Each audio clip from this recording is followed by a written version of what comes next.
Hello. Hello.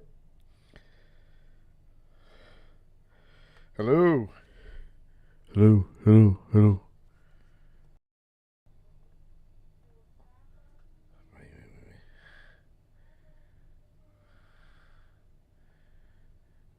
There we go. Wow, we got chupacabras up in here from Carolina. Hey, Scott, Blair, and Darren Burrows. Hello. Movie Junkie John. Hey, it's hot up in here. This hat is killing me. Oh, we're going to go away from the hat. Texas man. Hello. Oh. Well, thank you, Blair. Definitely had... The first Saturday I took off was Dana. We went to her parents because it was her birthday or close to her birthday. Hey, Red. And wasn't too bad. The following week, work, my feet were killing me because I've been walking like, I don't know, untold miles. Hello, Jonathan. From Cali. James Hester, hello. So my feet been killing me because I got some new shoes, but I thought, you know, they had gel in them. And whatever, my feet been killing me for a couple weeks, maybe even a month or so since but over this last week has been pretty rough. So last Saturday, we went to see Joe Bob Briggs again. His Redneck Save Hollywood show, which I've seen twice now, and I'm retired from seeing again. Dana will probably go again, but I'm not. I'll take her and pick her up. That's what I'll be nice. But I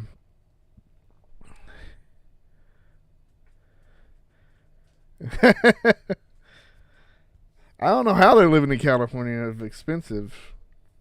But so the next day, back in November, we bought like probably close to $700 worth of flooring and stuff, and we just now got somebody to install it last Sunday. And I'm telling you, I was stuck in this room watching videos and stuff because the whole living room, Dana, the whole living room was we had to get up at 6 and take all the furniture out. Take the furniture out, and then they came, and then it was basically sitting here for hours until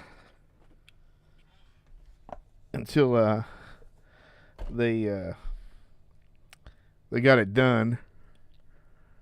And then, of course, then we had to put all the furniture back, which which I don't think, my philosophy for Sundays is to rest. I did go to the gym. I didn't go to the gym last weekend because of after I started moving this shit at 6 o'clock, I was done. But after the gym tomorrow, I'll be on the couch and then in the bed because I'm going to get some freaking rest. I feel I'm not sure if I'm feeling like I've been exhausted, but hey, movie junkie, too many sales, yes, definitely. And there's one coming up for Kino at some point. But anyway, today I did get a little bit of rest. And my feet, I got some inserts, so hopefully that will alleviate my foot pain. But other than that, watching some movies today, but not usually the same movies I usually watch, because what did I watch? I watched this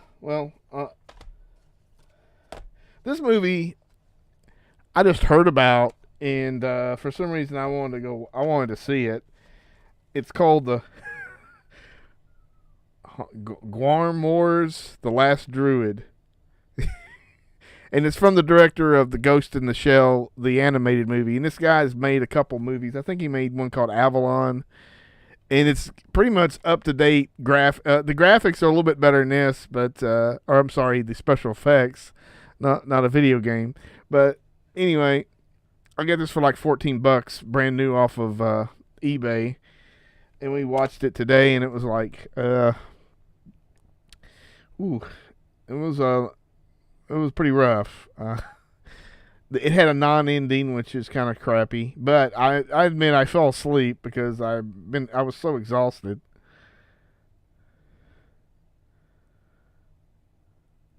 Well, thanks, Blair. I definitely will take a look at those. I'm not on my feet all day, but I'm walking on concrete, so it's pretty rough for me. And of course, the heat does not help the situation. But yeah, I don't know if I would recommend this at the point.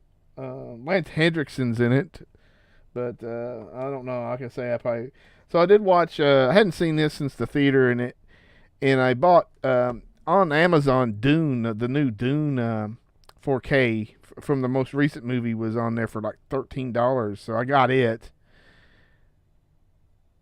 All right, that's another recommendation. I looked a couple of times on there, and I decided the cheaper option for now would be to get those inserts, but we'll see. Well, Dana hasn't got anything on her vinegar syndrome order either, so I don't know. But I watched Shang-Chi and the Legend of the 10 rings. Really liked this one a lot when I saw it, but I thought I liked it even a little bit more watching it this time. Looks great, sounds great. So that was my movies for today. And I don't even remember yesterday. But there was one movie I watched. I don't even think I can pronounce it. I was going to mention briefly. It's from the guy who did Day of the Beast and the Legend. No, he didn't do Legend of the Ten Rings. He did the 10 coins or 30 coins. Yeah. It was a show on HBO Max. Definitely, it was a kick-ass show too. Really want to see that come back. Hopefully. Oh, looks like it will be coming back next year. What the fudge, dude? Come on now.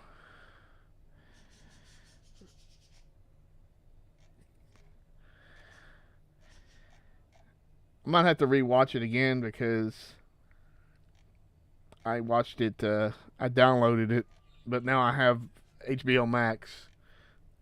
So, all right, Day of the Beast. Give me that. All right, Alex de la Iglesia or something of that nature. All right. So this was released in 2021. The movie I'm talking about is called Vena Iga Ferna. Okay. So that all that.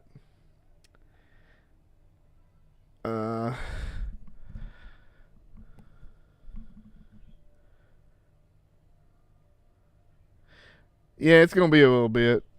What's up, Vince McMahon? Well,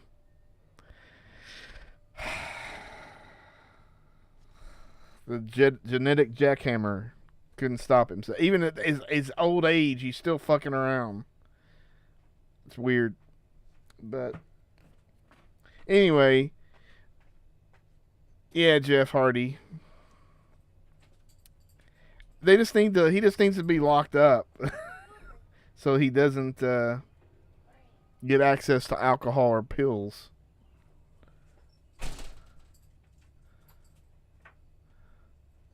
Is everybody in? Yep.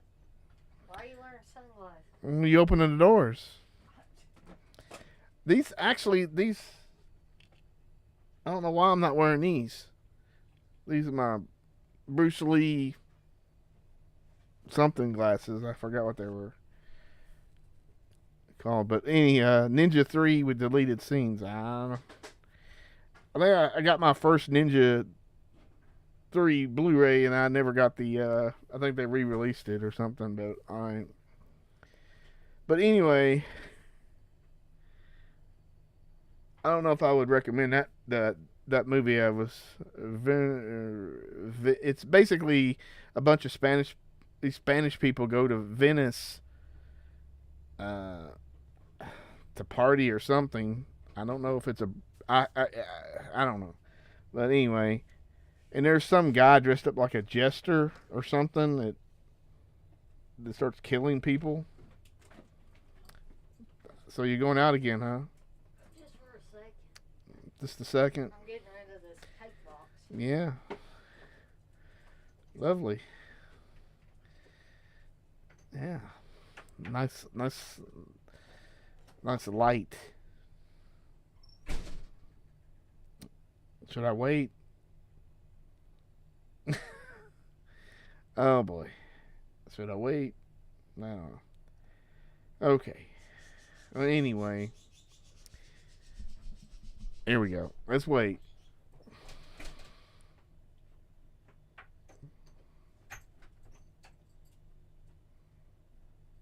You good, Dana? Yeah, I'm making the last of my birthday. Great. Okay. But maybe I'll talk about that on the Eurocult show we're recording tomorrow. I haven't put the other one together yet. For a girl who knew too much, I might do that tonight or tomorrow, mid-morning. How long before Shout Factory goes out of business? Well, I don't know. That's a long... I think they got a big... they're in a lot of fingers in a lot of things there, so I don't know. More than likely, before they go out of business, somebody would buy them. I mean, wouldn't they Rhino before then? So, or something like that. So I don't think they're going to go out of business. But let me get there was a couple sales. MVD had a sale for Synapse stuff, which I looked around, and my curiosity got the best of me, so I ended up ordering the complete collection of Violent Shit. And I watched the first one a little earlier today, and I was like, oh no, what have I done? So I put in started the second movie, which was Hold My Hand, Mama, or something like that, and there was some like a kung fu fight. So I was like, okay, I'm gonna have to wait on this because obviously you want to pay attention to Violent Shit Part 2. Hold My Hand, Mama. No, it says it's Mother Hold My Hand. Yeah, Pluto Place. I mean, you can get a lot. I mean, Tubi. I mean, there's a. I didn't do my eyes, which what I mean to say is, put this cream on for my eye bags because I'm vain. I'm Bruce Vain. But yeah, there's tons of stuff to watch. I mean, you don't even, like I say, you can get the modded version of Tubi and put that on your device and have at it. Pluto, of course, there's nothing there for that, but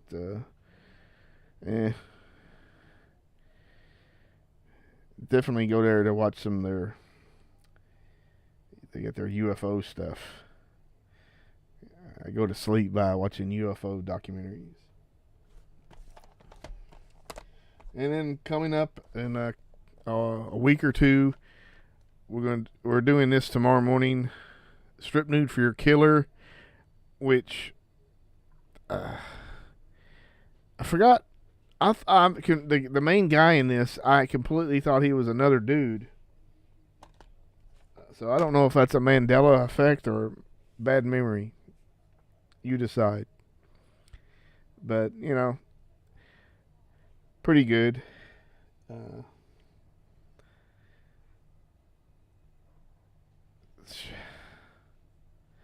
Yeah, they're Shout Select.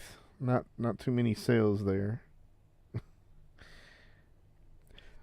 But, I mean, Kino. I need to find it. I got a pile of shit right here because this was in the living room and now it's here of movies and stuff. I can't see a thing with these glasses on worth anything. I got, where is it at? If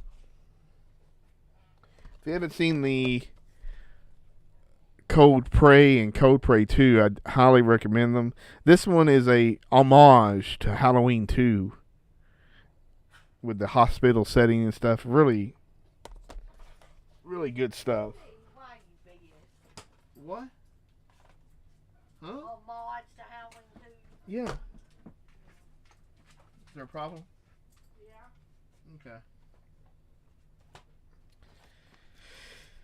Okay.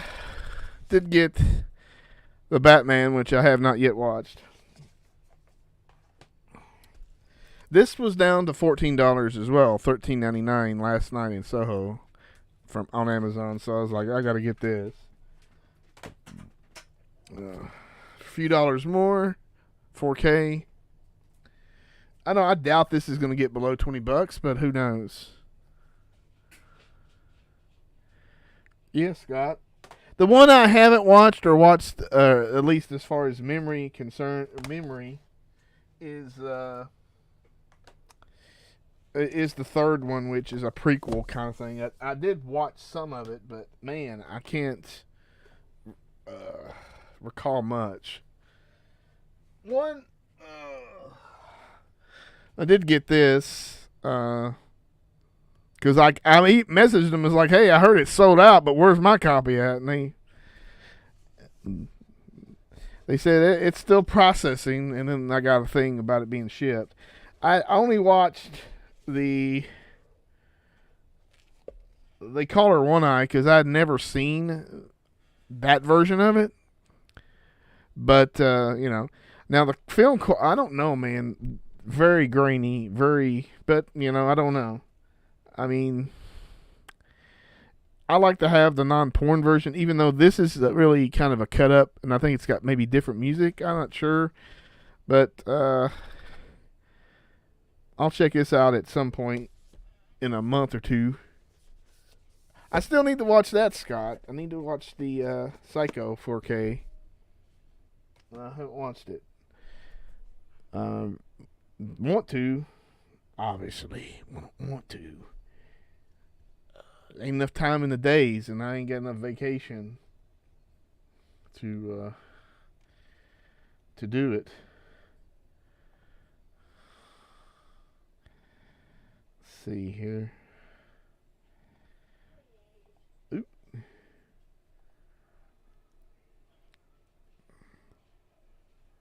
Well, that sounds like a good Saturday, Apollo. I had a little bit of a margarita, or I had a margarita, 12-ounce of margarita. That might have been the reason for my nap. But I think I was completely exhausted. What am I trying to do here? Hey, look, there's me. I'm talking. What the fudge? There he is. So I did see that this is coming out.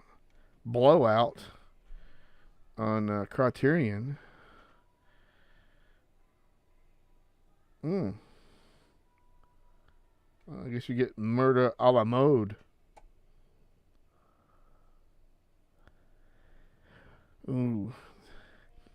I'll tell you one thing, Apollo. That's it's an interesting film, and I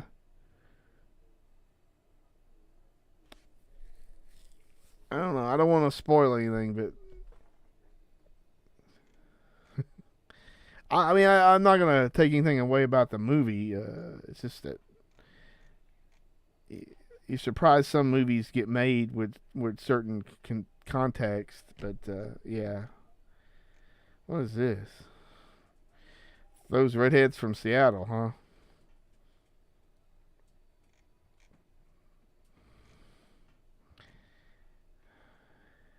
Then it's crazy that Tenebrae, that 4K is like keep on going down. I told Dana about it like Monday or Tuesday of this week, and it was 34 something, and then I sent her another message like Wednesday or Thursday, and she's like, "You already sent this to me." I said, "No, it's gone down $4 and something." I said, "You probably need to do that right now." And of course, this is her big thing that she's really looking forward to is Terror at 10 Killer, which is if you have Pluto TV, you can look on the riff tracks section. I would probably watch the riff tracks of this because that makes it a hell lot more entertaining. It's not a good slasher. And then this Jeff Lieberman movie. This was actually was on HD Net. Well, Paulo, I have not watched that movie in so long. I don't even know if I've ever seen the ending.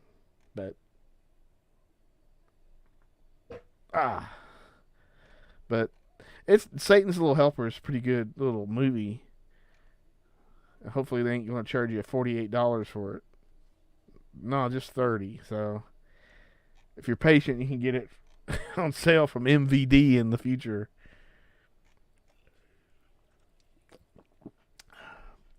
And another Dana favorite is Girls Night Out, which I've seen way too many times. One on Barker.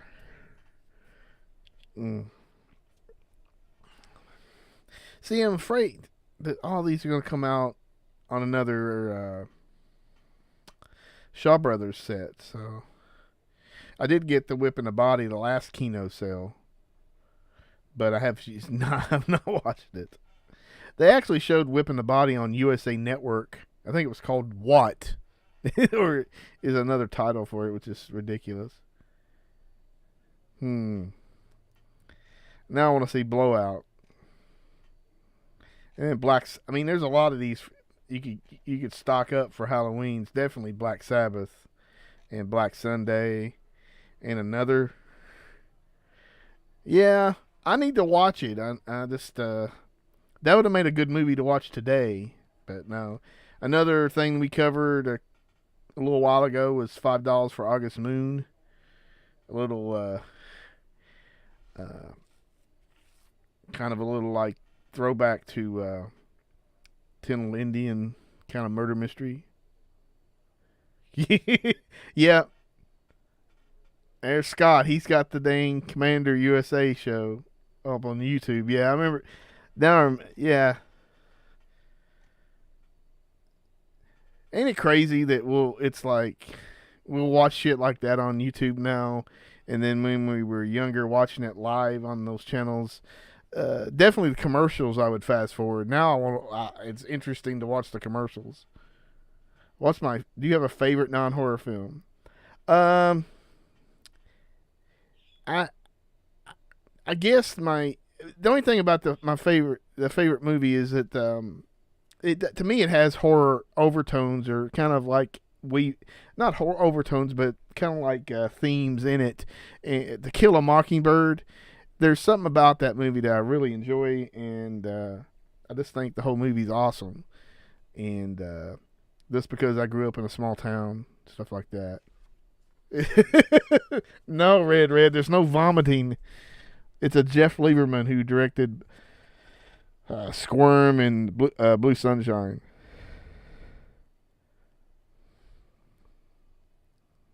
There's a lot of discussion about this blow up. I wish I'd seen it or remembered it. And now these glasses are getting too freaking hot for me. So,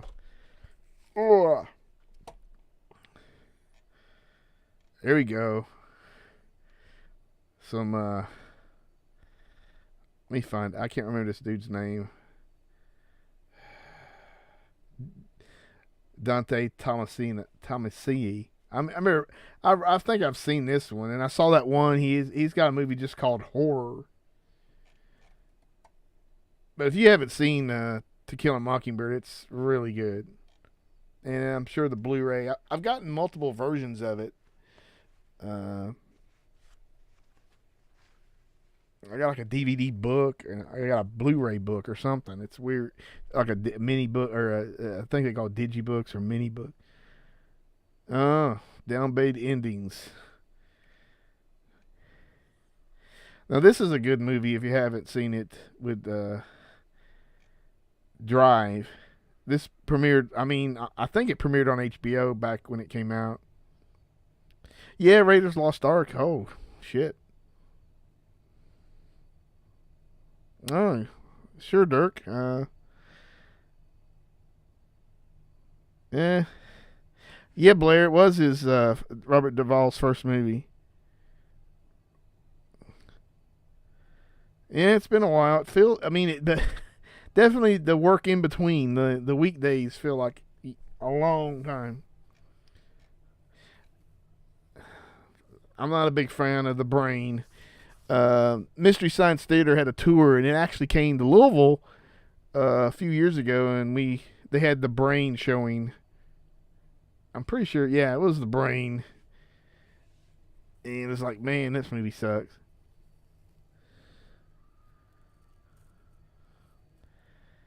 Yeah, I always say that my two favorite movies, there is To Kill a Mockingbird and Roadhouse, and since I don't drink that much anymore, or drink to excess, Roadhouse has kind of not been watched in a while.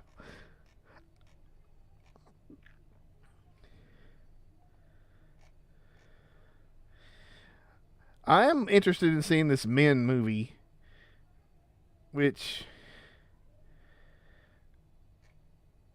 I'm just interested because I don't know.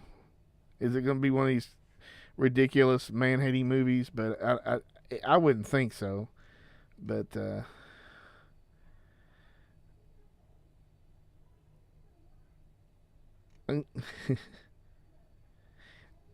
I was not a big fan of No Time to Die because that's not how James Bond doesn't die. So F you. Yes, it's very fucking. Over the last week, it's been I don't recall temperatures staying in the hundreds.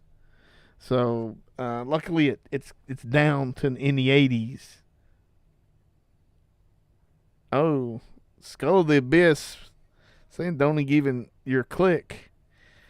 Well, I'll watch it.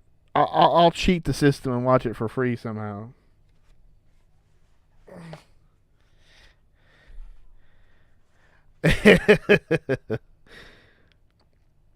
I mean, Roadhouse is so fucking awesome. When I was in the army, I got in trouble, and they forbidden me for leaving my barracks. And usually I don't do stuff like this, but I booked and went to a movie theater and saw Roadhouse. I booked out. I jumped out the second story window, kind of climbed down and got a cab and went off base, and then did it again the next night. So I have a little history with that movie. Oh, Black Phone. That's awesome, John. Yeah, there's some. It definitely looks good, or it's intriguing. Let's just say that. So.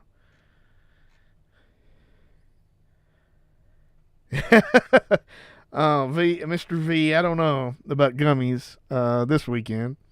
I did start watching that movie, but I could not see. I was like, okay, what's happening? I waited and waited I didn't wait that long.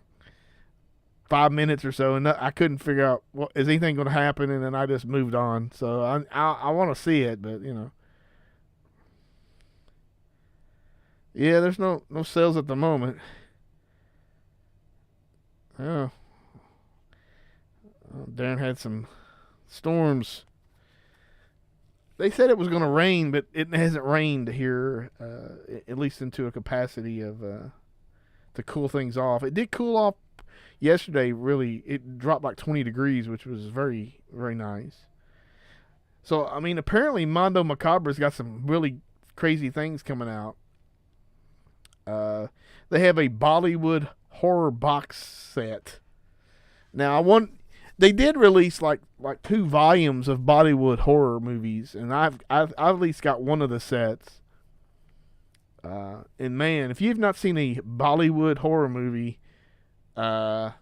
it's quite an experience, because all of them are 2 hours long at least, and they also have musical numbers in them, and it's very strange. But I mean, there's definitely a couple of them have great atmospheres. I don't know, Apollo. I think so. I mean, I'll be honest with you, Apollo. This one's a weird one. Well, I didn't go AWOL. I guess I didn't get caught, so I didn't go AWOL.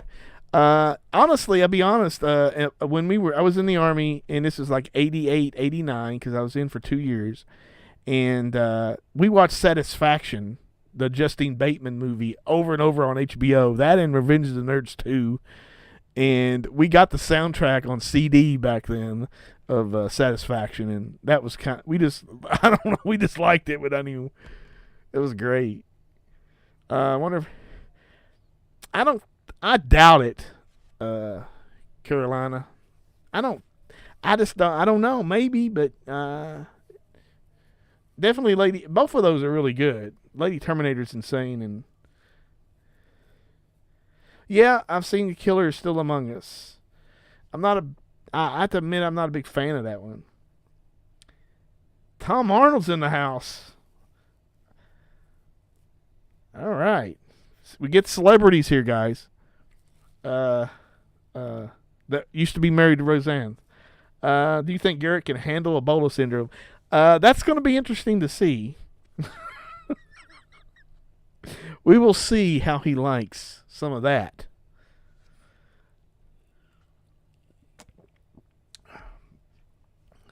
I think that headband is going to slowly work its way down over his eyes. But I don't know. But yeah, I want to see. I got a copy of this on my hard drive, Ghost of the Hunchback. Never heard of House of Terrors, but I'll look into that one. But yeah, I'll be getting some of those. I don't know. I still got a ton of. I've got like a lot of stuff from Mondo back in the day. Yeah. Fuck Roseanne, nasty bitch. Well, I think Ebola syndrome should be viewed like it's Sunday school for kids. While they drink their Kool-Aid and eat their sugar cookies. Dirk, I actually bought it when it came out new, and so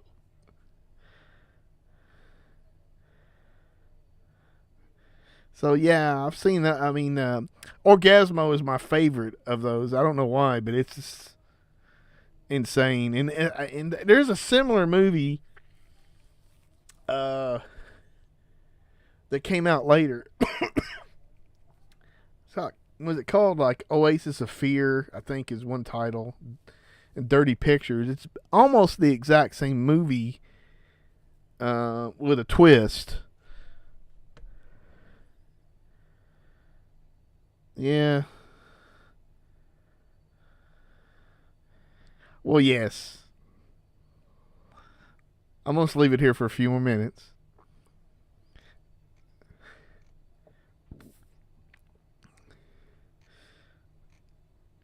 Real Genius on 4K, which that's a little bit bewildering. I don't know. I mean, it's a great film. I used to watch it all the time.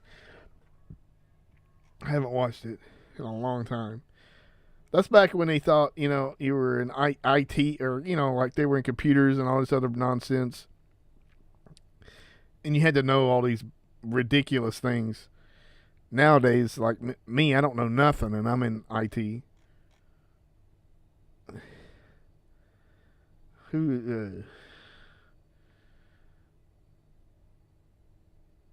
I'm really interested in Love Brides of the Bloody Mummy.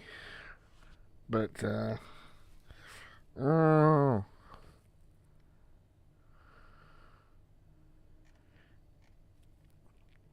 Funhouse 4K, which I'm not interested in.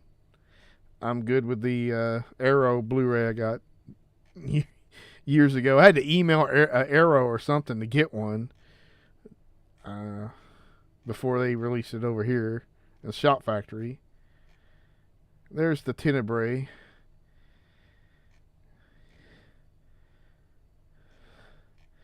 Some Child's Play. Wild Orchids 2, which, okay.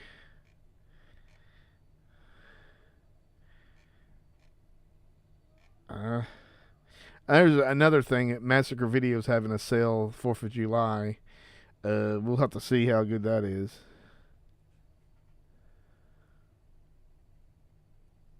Yeah, Dirk, the one with you were on should be added sometime this week, I imagine, because I still have to edit it a little bit. Basically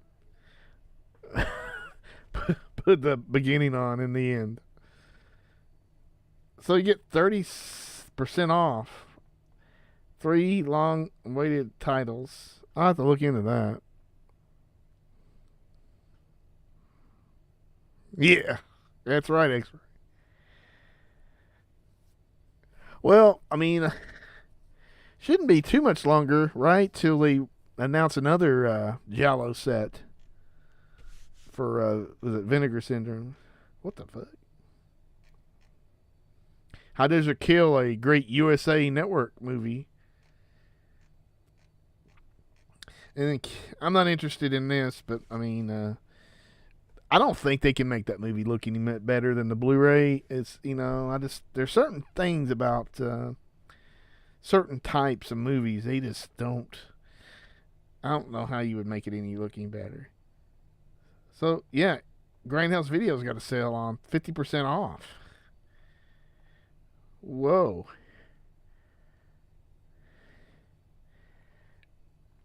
Oh, yeah. Poison Ivy 3. Fuck yeah. Jamie Presley. So let's take a. Well, look at this. House by Cemetery. Blue House by the Cemetery 4K 25. So definitely, I was tempted by this, but I was like, eh. But yeah, there's Amsterdam, which I need to rewatch. But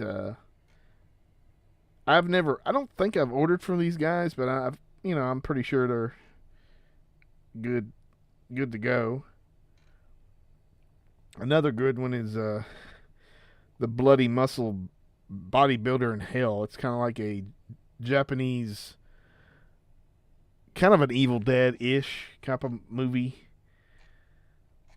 Anyway, check that out. Poison Ivy 3. There's a box set of Poison Ivy movies, I'm pretty sure. Real genius. There's the Dune for $13. I watched that recently and 3 months ago, whenever, and it looked really good. But man, that's gonna look good on 4K.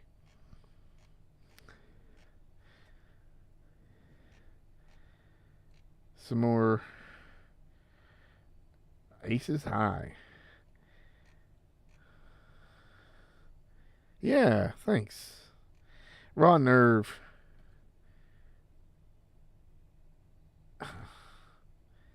See this. Oh, David A. Pryor. Oh, thank you, Texas. That's yeah. I mean, there's the major guys. I would suspect everybody's good. Ooh. Well,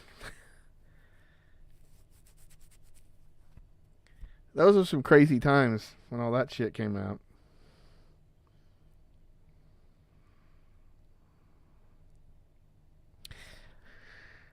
David Lynch films. I mean, obviously, I'm a fan of the Twin Peaks show and the movie. I mean, I know I've seen Blue Velvet a few times, and I still don't remember a lot of it. One film that I really need to watch is Lost Highway. I've not seen that one, and I don't really know why. I definitely need to watch it. But man, I really enjoyed watching those episodes of Twin Peaks on Showtime. And man, even though it really didn't have an ending to me, and I hope they would just do a new series, a new season of that. But yeah, if I have my energy, maybe I can watch it tonight. But me past 10 o'clock is crazy anymore.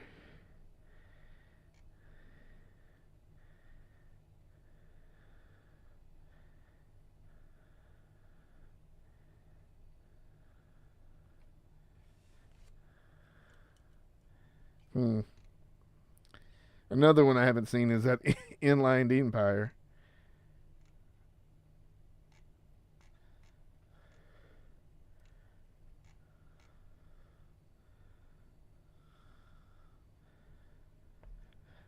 That's quite a statement, Scott.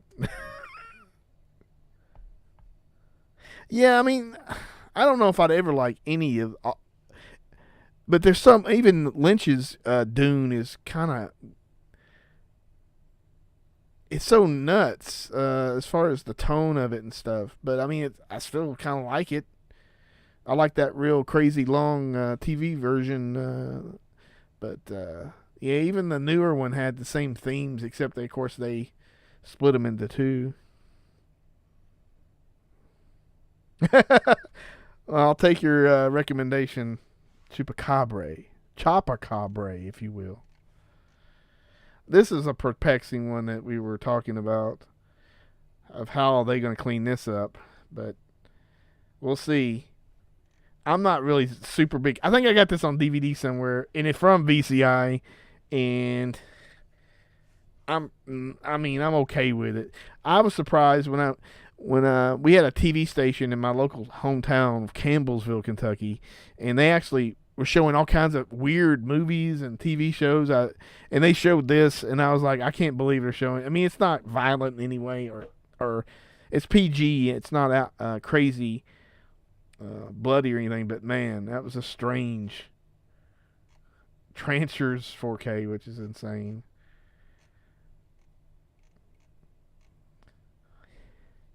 This is a TV movie, isn't it? Yeah. Because this used to be on, I remember seeing it on TV years ago. All the Hot Women of 1979. Another reason not to pay attention to Synapse when they say there's no plans for a regular edition of any of their movies they put out in these steel books for $50.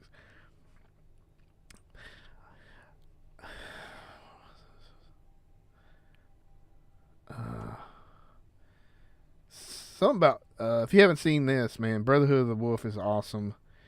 It is coming out. There's a sale somewhere that it's going to be a Blu-ray of it on sale, but I don't know. Well, let's take a look. I don't know about the old Trancers. Yeah, it's coming from Full Moon. Wait a second. Is that their first fucking 4K? That's insane.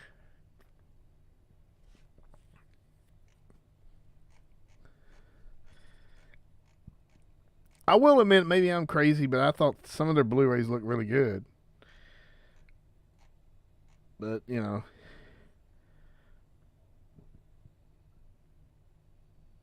Yeah, I saw that, Dirk, the Target sale, but I don't know.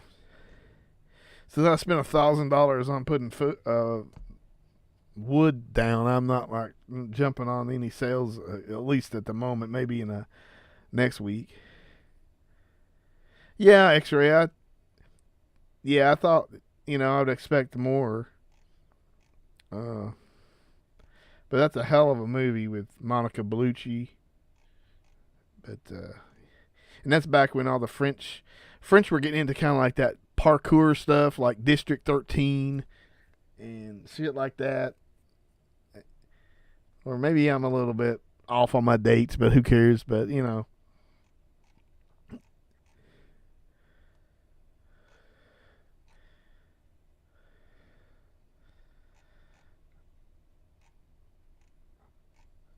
oh yeah, the Chocolate War, dude.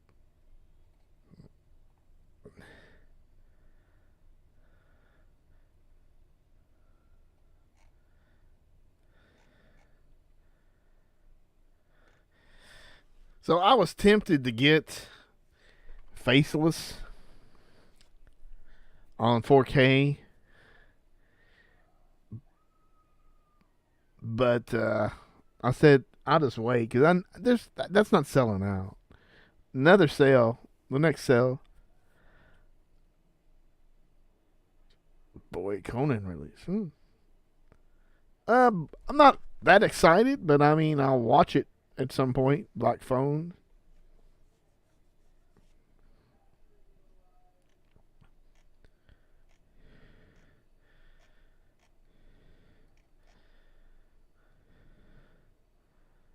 Ooh.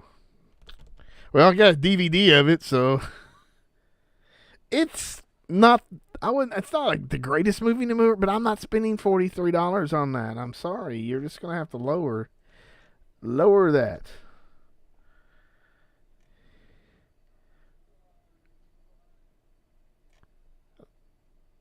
So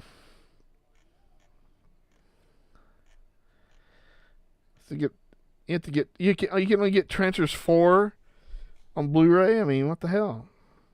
This is what people were going. Well, or I think maybe we and Wes were talking about the 4K. There's just no fucking way that's going to look at it much better. There's no way. I mean, okay, there is a way. But did this person, whoever's releasing it, his daughter or whoever released it, are they actually going to spend the money to do anything with it? I just don't, or do the process. I just don't think so. I agree with this guy. I did outhouses, which I've lived in houses. My grandpa had a house with no indoor bathrooms. He did have he did have sinks, but no bathrooms. So we had an outhouse, and we had lived in a house for a little while that only had an outhouse.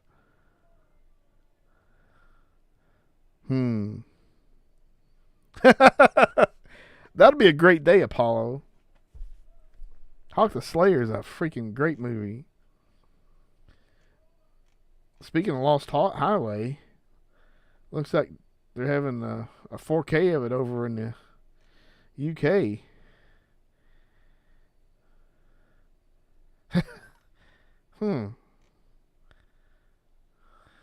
Catch the heat. Catch Rod Steiger with a wig on.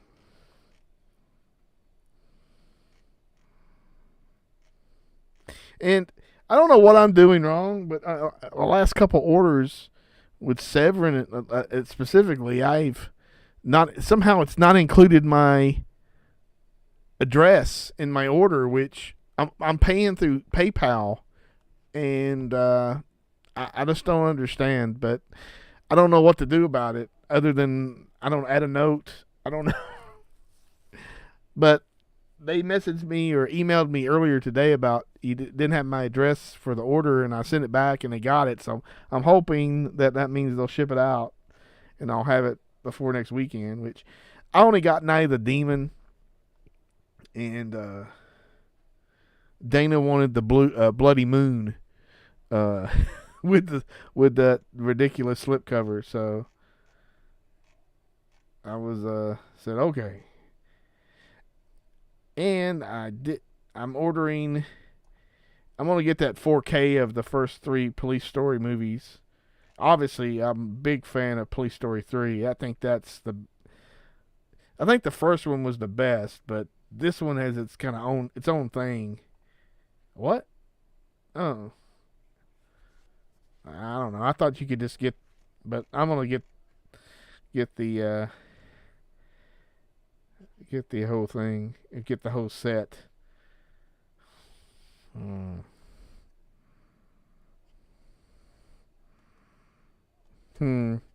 Yeah, I remember all that Robert Blake stuff back in the day. I'm almost for sure he killed that chick, but you know.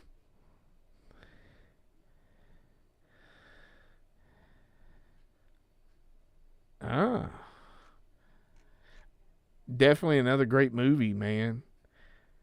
For $10, 300. I mean, I just think that's an awesome film. Awesome man movie. It's a little different than Police Academy 4. Oh yeah, Santa Segre on 4K looks great. And that is to me is the most approachable, I guess I won't say Jaworski movie for people who are not that crazy, because like El Topo is weird as hell, and then I can't recall watching the old Holy Mountain. Jacko is coming, and there's that. When I saw that, I was like, I guess I'll get it.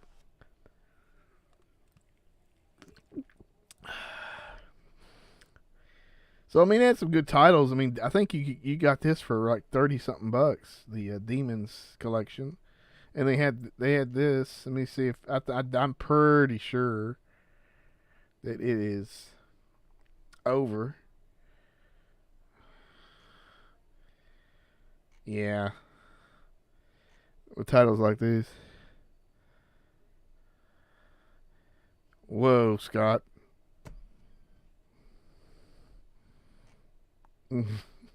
Can I have the Blake booth, please?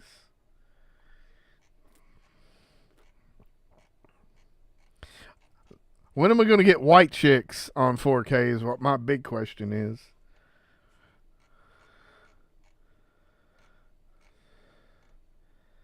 Some more Jess Franco insanity.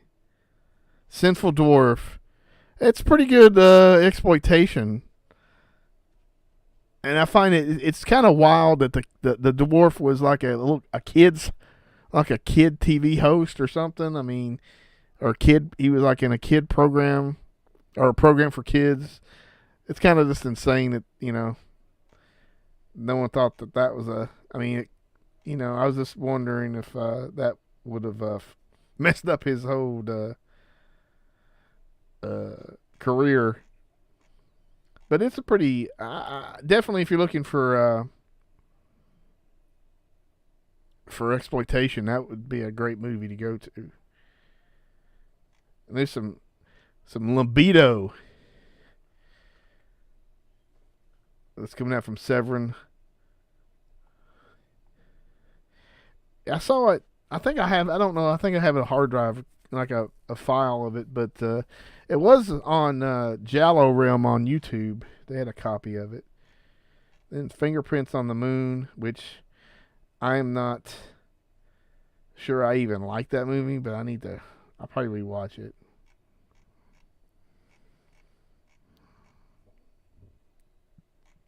We have the aforementioned Wild Orchid 2. Blue.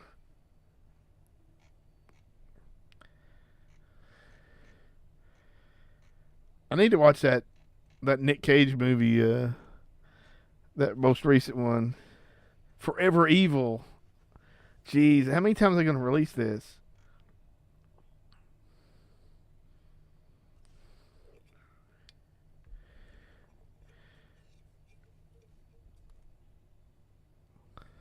Ooh. Vulva.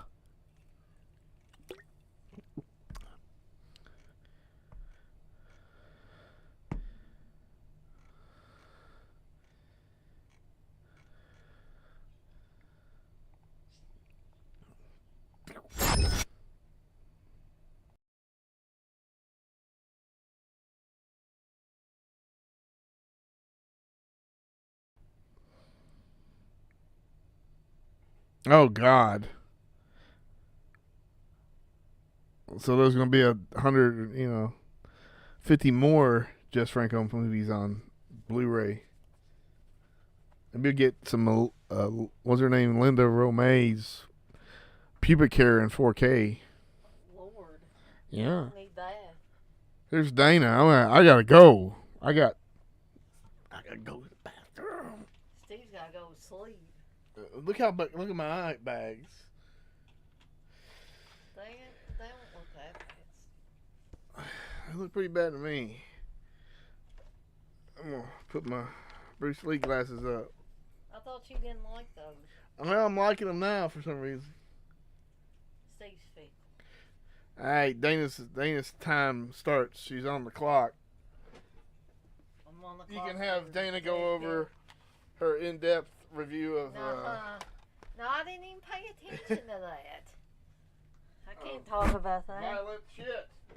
With what was that? What was that dude or the person's name that was killing people? Except K the Butcher Shitter. Okay. Oh. Let's see. Oh, Lord. That's why y'all were talking about Lena Romay.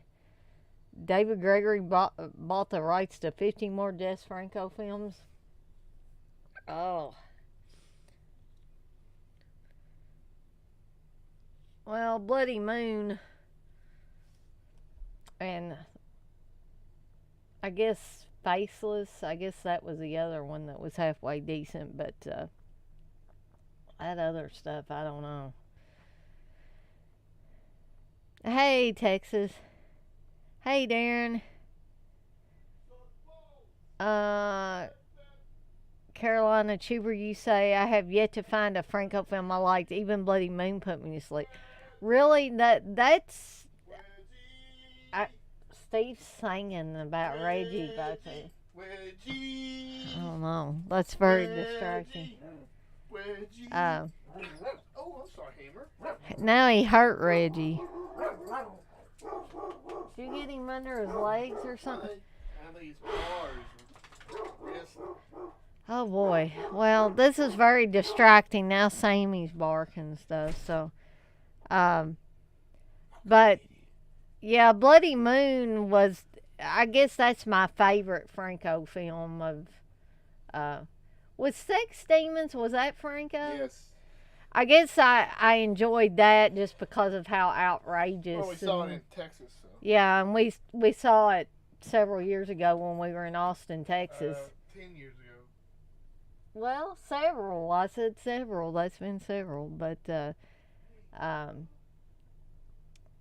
anyway, that one, like I said, was enjoyable just for the sheer craziness of that particular movie, and it being pretty much a nunsploitation movie anyway.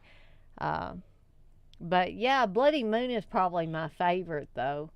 I would say give it another try because I don't know, sometimes I don't like things, and then I give myself a little bit of time and I watch them again and I like them. And sometimes it's a reverse with stuff. I will, I've seen something years and years ago and thought it was awesome, and then, watch it, again after not seeing it for a bunch of years, and it's like, this is kind of lame. So it kind of depends on the movie for me.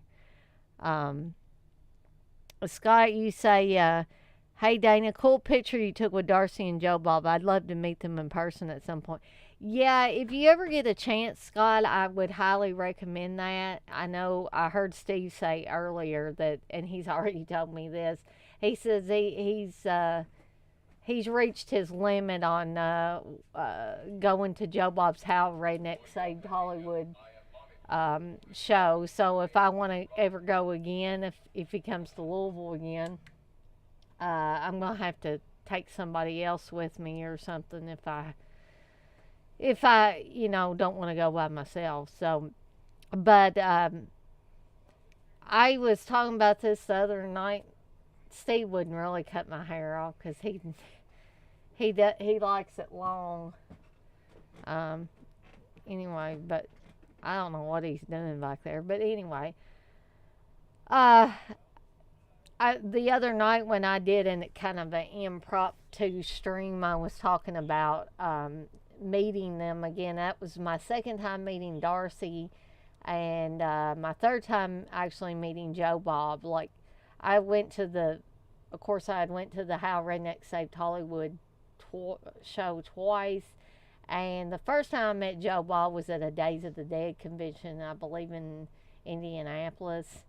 That was the same year I think I met John Amplis as well, who John Amplis is a really, really cool guy too. Really down to earth and stuff, and really seems appreciative of his fans and stuff. But I was telling everybody that was in my stream the other night, I said I was really, really excited because I had made I'd gotten some more pint glasses at the Dollar Tree. You tell them how mad you were at me? Yeah. I wasn't really mad at you. I was mad at myself. Yeah, you were mad at me. You told me go to hell. I did not. Eat shit.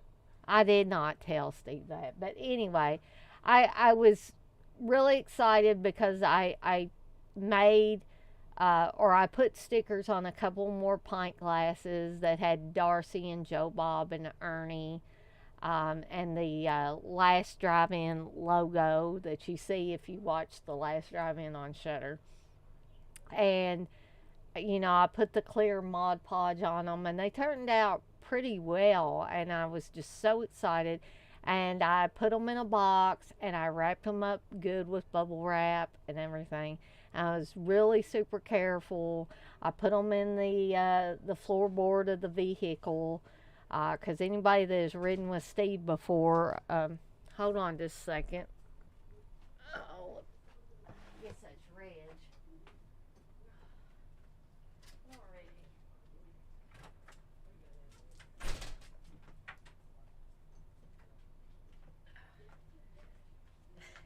But I was going to make, I guess, a little joke about Steve's driving. Anybody that's ever ridden with Steve as a passenger in his vehicle knows that he kind of takes the curves kind of fast and stuff, and things slide around in the car quite a bit. So, I made the point to put them in the floorboard of the car, so even if they slid around, they wouldn't fall out of the seat and get broken. Okay, so I stood in line because we got there a little bit early, of course. But of course, this was general admission. I wanted to make sure we got good seats in the front, like we did last time. So we waited in line. I had my box there. Nothing happened to it. I went through security where they had to do the little security wand. I had to show them, let them take a peek in my purse, and all that. Nothing happened to them. Then, because this was an adult show pretty much, and they were serving alcohol at the venue, you needed to get you need to show your ID and get a little wristband or armband or whatever you want to call it.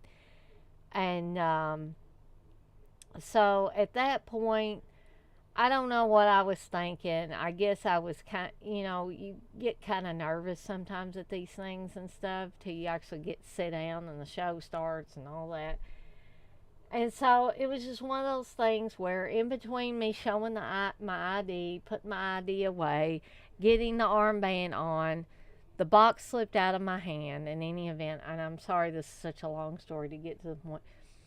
And I heard them clink together, and a big chunk of glass came out of the box, and I was like, oh, shit. And so the lady that was putting the armbands on and stuff, she said, oh, honey, I'm so sorry. She probably thought it was something that I was going to get signed or something.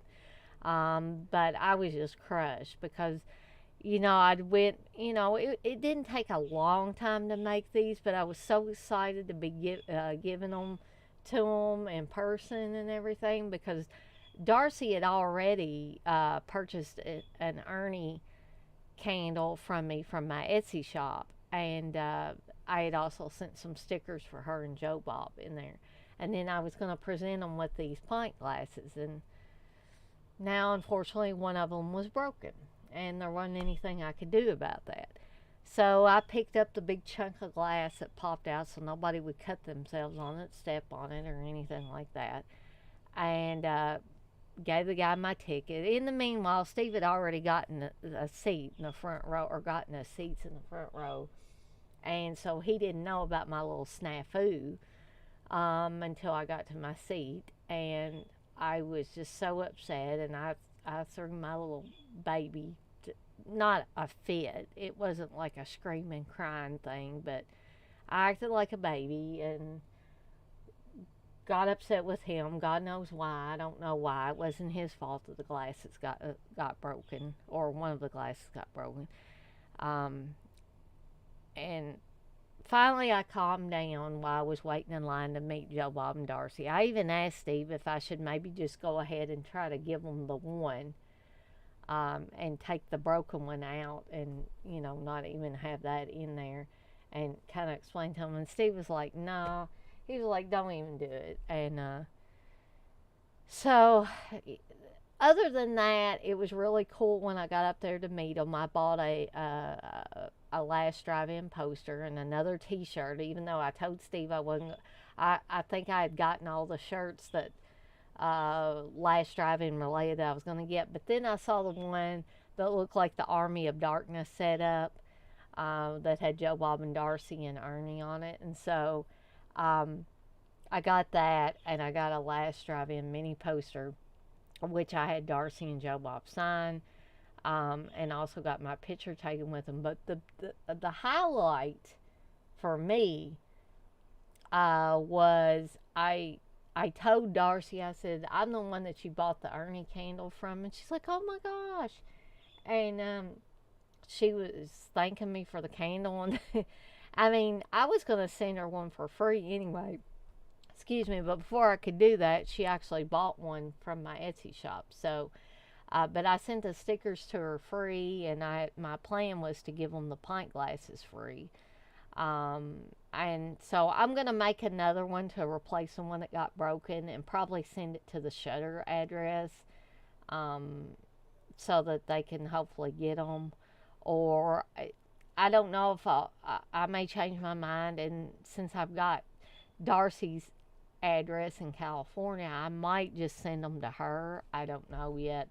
I haven't made up my mind which way I'm going to send them. But anyway, as I was talking to her and Joe Bob, she had this little, any of you that have been watching The Last Drive-In will know that she has this little cute little kind of blue male girl uniform, and then she kind of has like a little purse or fanny pack like thing strapped around her waist. And I'd been seeing that every week on The Last Drive-In, or at least the ones I'd watched. And I noticed she had a Last Drive-In logo on that little purse or fanny pack or whatever you want to call it.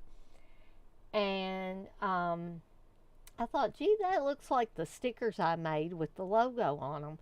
But nah, it couldn't be. But she had the same outfit on at the show. And she had the little purse on there. And she said, this is yours too, isn't it? And she pointed to the sticker, and I was like, oh my gosh, I believe it is. And so, like, that just thrilled me beyond belief. I figured Steve would make fun of me because I was just thrilled over something so little. And then he was like, no, he said, you should be excited over that. So now every time I watch one of the Last Drive-In shows from this season, I'm like, there's my sticker. There's my sticker that I sent her. So anyway, that was my experience meeting them this time. And I was going to try to scroll up because I saw the stuff going by while I was telling that story. But hold on here.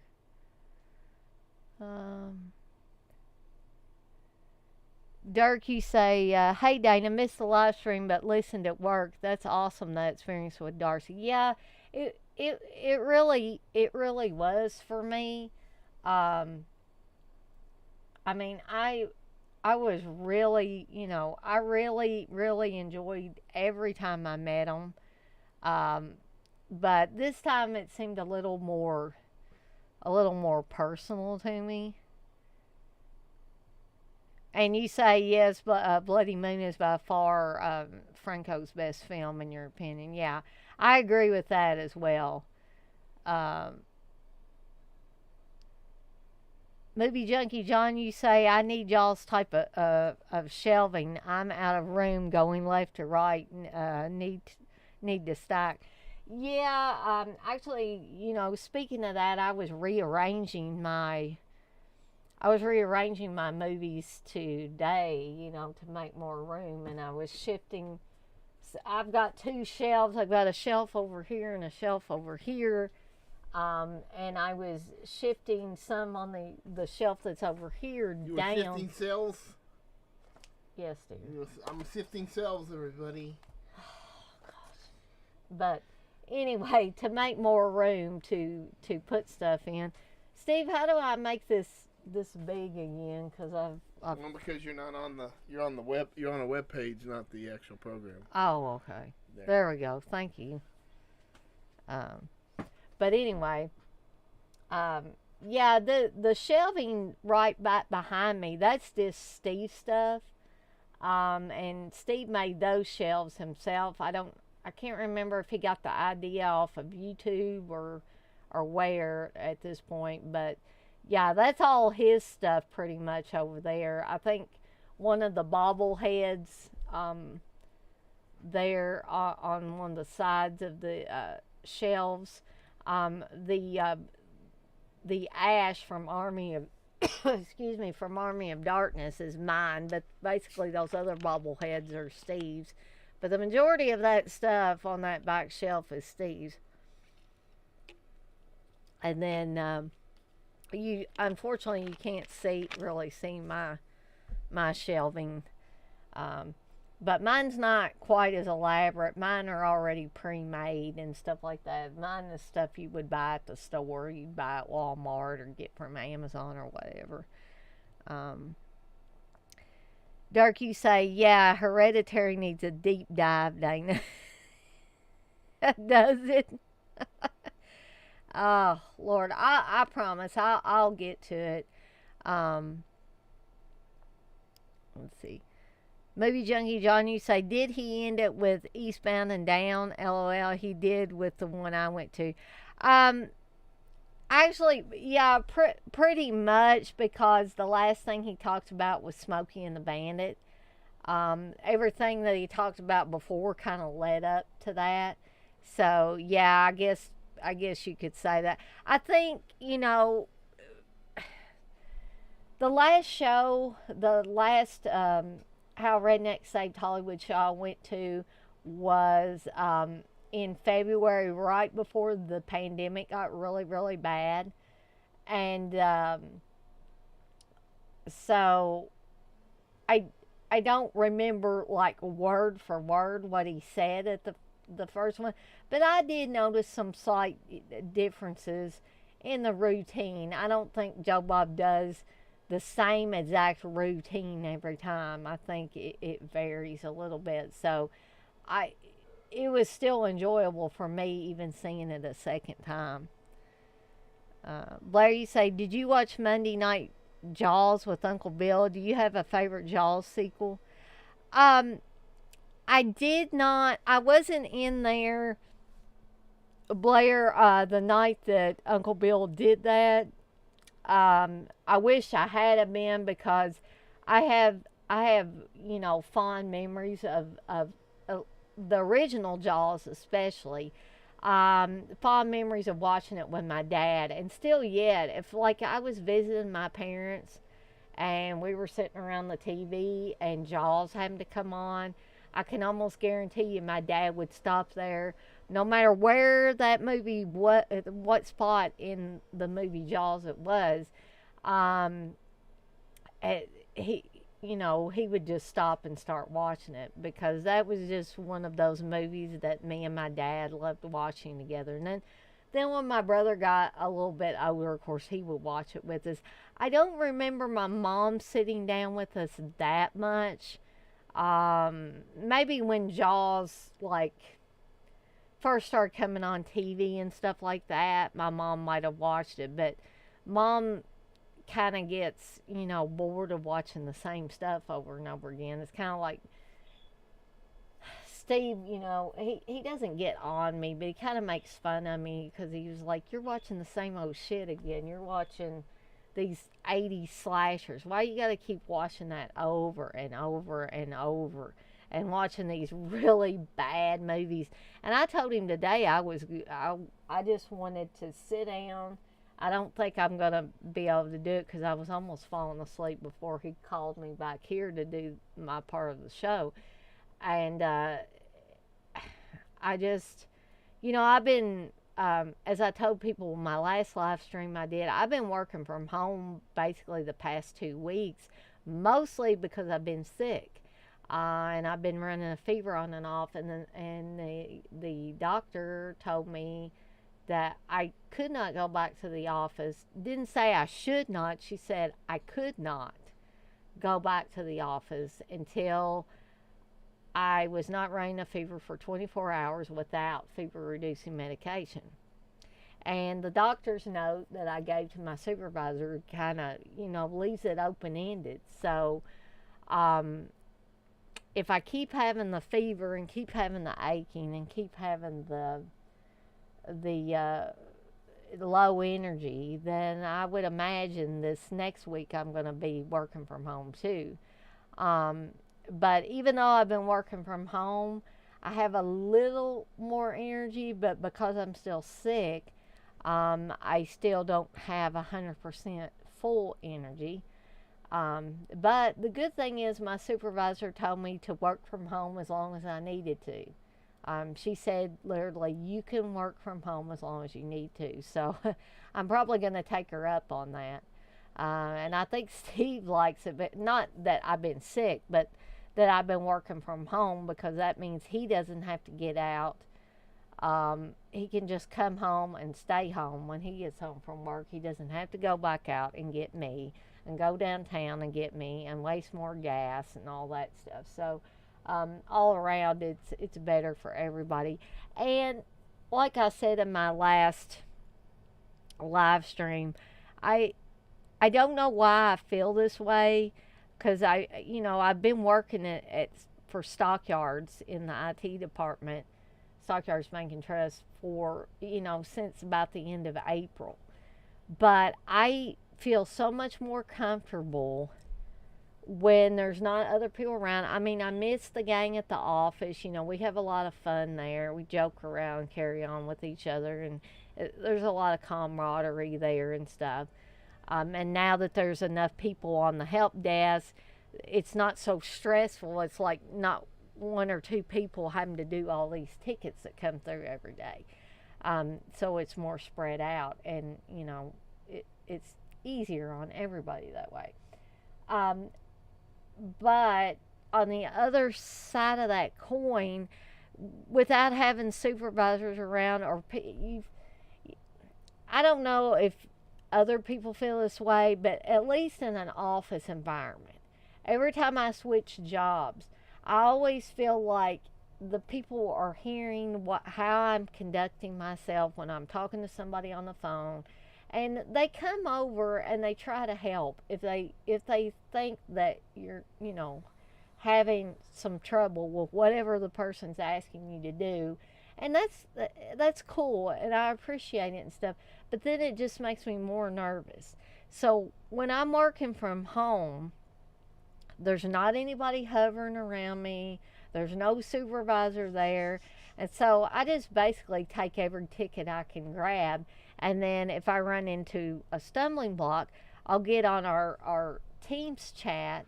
And, that keeps me connected with anybody that's at work, including my supervisor or any of my other coworkers that are working that day. And I can just ask them, hey, I can put it in the help desk chat, or I can contact somebody directly and ask them, hey, have you run into this? How do I handle this? And they're always glad to help. So it's a lot. One day I did 27 tickets by myself, but I wouldn't have felt at ease at work to be able to take 27 tickets. And I was so proud of myself.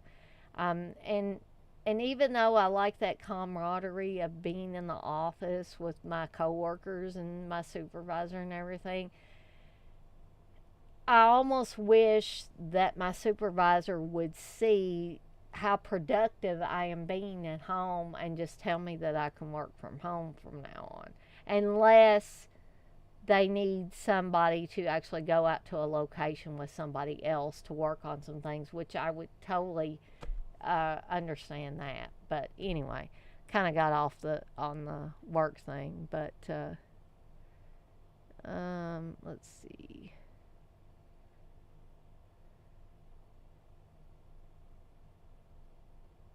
But anyway, to go back to your question, Blair, I did not watch it, but I want to go back and watch it.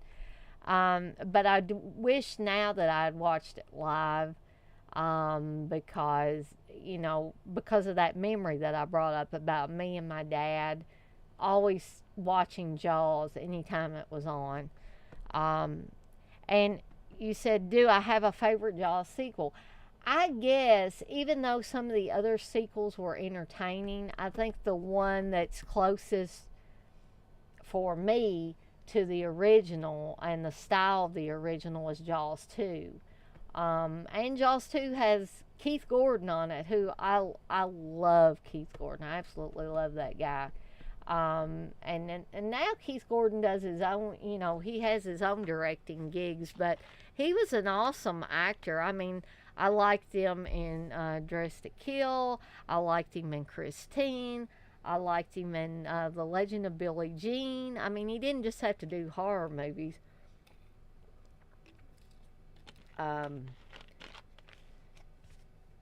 And of course, like I said, he was in Jaws too. So, yeah, I mean, I've liked him in everything he's been in. He doesn't even have to have a lead part. And I like that guy. Scott, you say Uncle Bill will be in 3D covering Jaws 3D this Monday. Is he really going to be in 3D? That would be cool. I have no idea what Steve's watching in there, but Blair,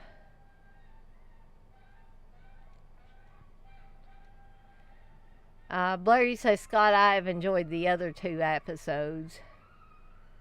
Red, you say, what movie do you guys plan on streaming to the screen? All you have to do is change the playback speed.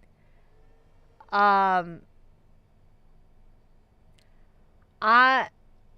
not sure, Red. I mean, are you talking about what me and Steve are planning on doing? Because I don't know. Honestly, I don't know. I would probably have to. I'll probably have to get with Steve on that. Scott, you say, yeah, the first 2 episodes of Monday Night Jaws were good. Red was saying, what movie do you guys plan on streaming to the screen? All you have to do is change the playback speed. Was you talking about streaming something? Not really. Oh, okay. I'm not sure. So Steve's not sure either, Red, so I don't know. We'll have to get back to you on that. I did talk about, the only thing I talk about, like, I talked about that YouTube channel called Jallo Realm, where you can watch, might be able to find Libido. It's coming out from Severin.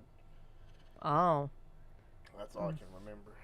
I guess he's saying change the playback speed, and that way you won't get a copyright strike, maybe. Oh.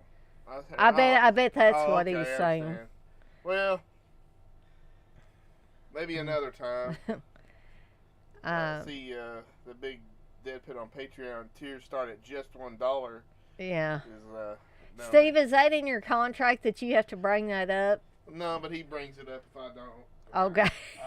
Okay. Dirk, you say, I see you're a big fan of Foz Rotten's MWO song Boom Bap.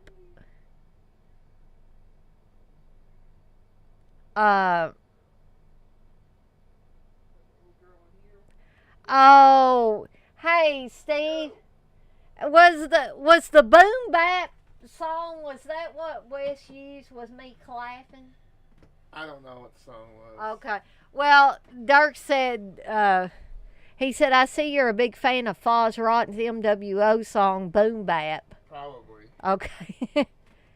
Well, you know, if that's what you're talking about, Dirk, Wes evidently sent me the video of me clapping, and anybody that was in that stream that night knows that I was clapping at the dang fruit flies.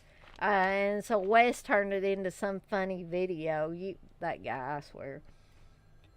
You can't do anything that he doesn't turn into some kind of video. I think he has a video of our dog shitting. So, I mean, or that's what Steve said anyway. But anyways. Blair, you say, hey Dana, what's your favorite non-horror movie? Well, Blair, and I know I probably drive you guys crazy saying this because I say it all the time. It's hard for me to pin down like one favorite, but probably one that I've watched here recently that is not a horror movie, but but there are 2 characters, and when I say these 2 characters, you guys are probably going to know what movie I'm talking about. But Chainsaw and Dave are 2 characters in it. And Mark Harmon plays the lead character in it. And that movie is Summer School.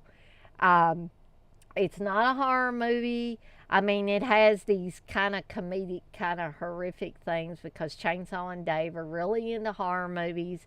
Dean Cameron plays Chainsaw. Gary Riley plays Dave.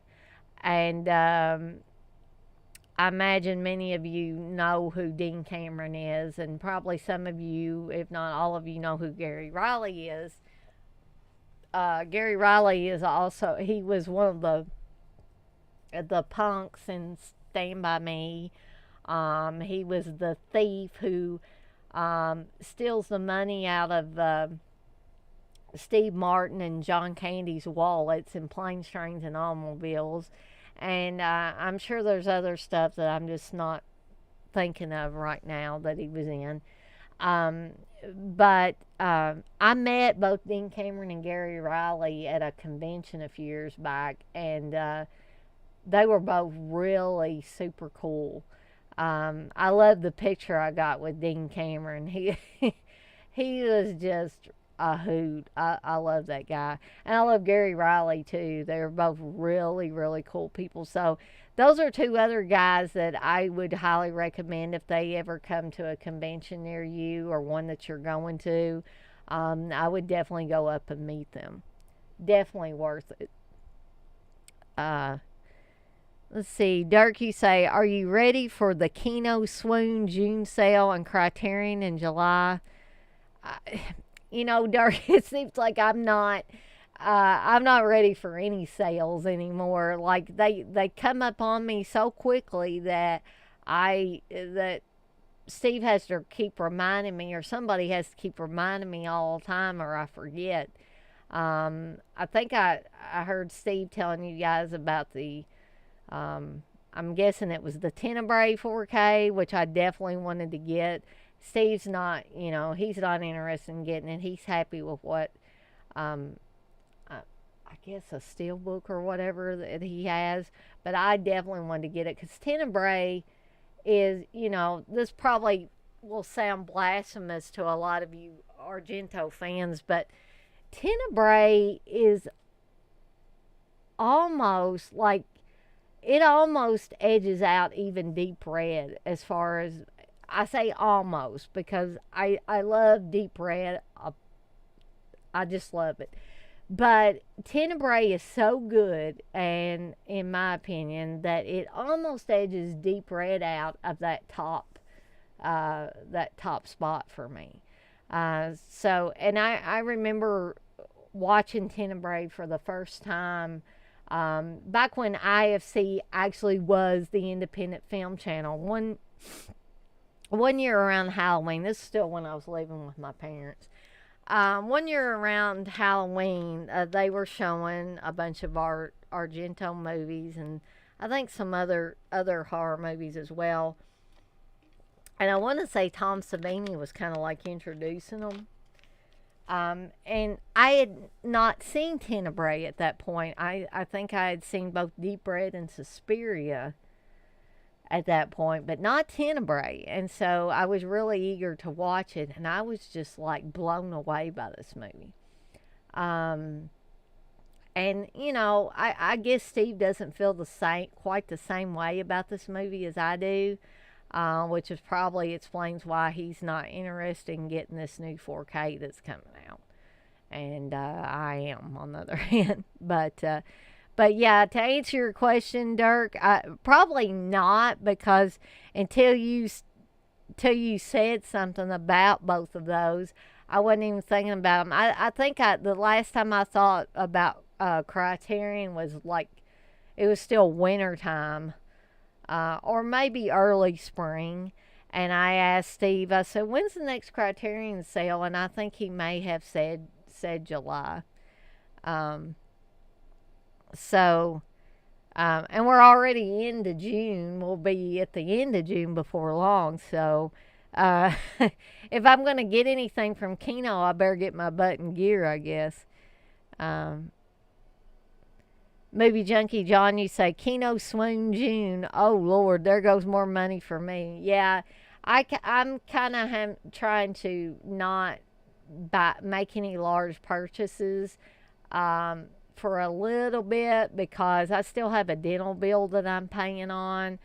I've got one or two more payments to make towards that to get it paid off, and then it'll probably start all over again, because as I told y'all before, when she pulled this one tooth, she chipped the one beside it down near the gum line, and I'm like, shit, there goes something else that's going to have to be fixed. Um, so I have an appointment in August to go back. That was the earliest they could get me in. So I it'll probably, I'll get this bill paid off, and then it'll be racking up another bill. And Steve thinks I'm crazy for wanting to get an implant where they had to take out that last tooth that had the crown on it, and the crown came off, and they said they couldn't put it back on. That's like, God. I didn't really think that the crowns were supposed to come off like that. Or if there wasn't enough tooth left in the beginning, why did they even put me through that to begin with? But that's a whole other story for another day. But anyway, I'm trying to conserve as much money as I can, because I'm also wanting to pay Steve back for my part of us getting the flooring installed. Bless his heart, he paid for all the flooring, and he paid the guy up front for putting the flooring down. And I told him that after I got my dental bill paid off, that I would pay half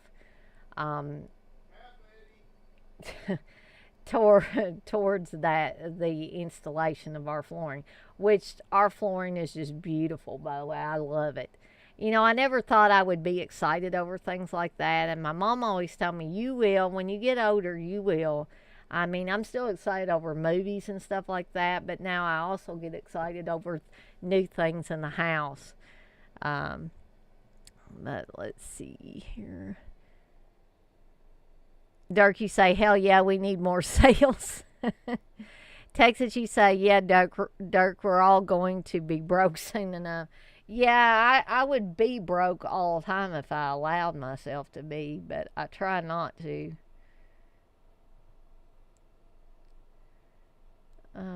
Let's see. Movie Junkie John, you say, yeah, I remember him showing a clip from Sharky's Machine in some movie with Gary Busey car racing too. Yeah, I think the Gary Busey thing was Gumball Rally or something like that. I need to watch that, actually. I think Steve downloaded that. He said, yeah, Dave, I downloaded that last time we were at this show and you said you wanted to watch it. And I guess I forgot and I never got around to watching it. You say, definitely a great historical lesson on hillbilly films. Definitely. Johnny Doe, you say, Return of the Living Dead Pit with the Captain. I'm not sure, Johnny. Are you wanting Steve to come back and me to go away? I mean, I might be able to accommodate that if Steve would come back in here. Well, good evening, Wesley. You say Dana is a mean, obscene, ticket-taking machine, boss. Well, I don't know about that, but I did do, like I said, I did do 27 at one time. Actually, Wes, I have not kept up with Uncle Bill's Monday Night Jaw specials, and I'm ashamed of that because I think I will really enjoy them. I need to go back and watch them. I don't know what is eating up all my time, to be honest with you guys. I think sleep. And I always used to fuss at Steve. I would say, why do you want to sleep all the time? And now I'm kind of doing the same thing he does. I fall asleep before it even gets dark sometimes, and it's just ridiculous. I hate it so much that I can't stay awake and watch a bunch of stuff like I used to. Hey, Anthony's Horror and More. Dirk, you say Tenebrae is your favorite Argento. So, well, like I said, it almost edges out Deep Red as my favorite Argento movie, but just not quite. Anthony, you say Summer School is great. Shout Factory just put that out on Blu-ray a couple months ago. Yes, sir, and I actually got that Blu-ray too. I still need to. I've watched it one or two times already, but I need to listen to the commentary. Excuse me, and stuff like that. Well, Darren, I kind of knew you would upgrade Tenebrae.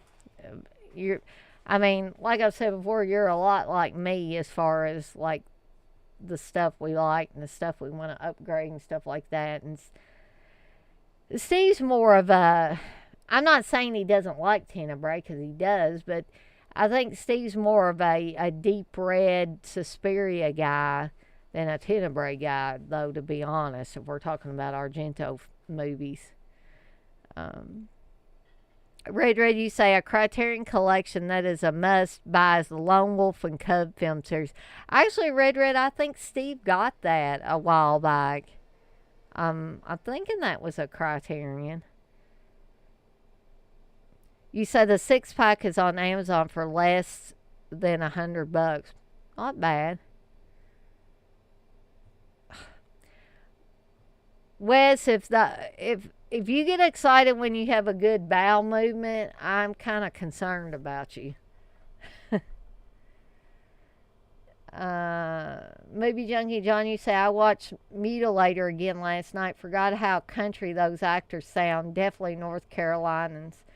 John, I love Mutilator. That's another one of those movies that Steve's like, oh God, not that movie again. You know, that's one of those movies that one and done for him. He just doesn't have any interest in watching a lot of these movies ever again, especially ones that I've kind of coerced him into doing commentaries for. And I could name quite a few of them that he has no interest in ever seeing the movie or hearing the title or hearing anything about those movies.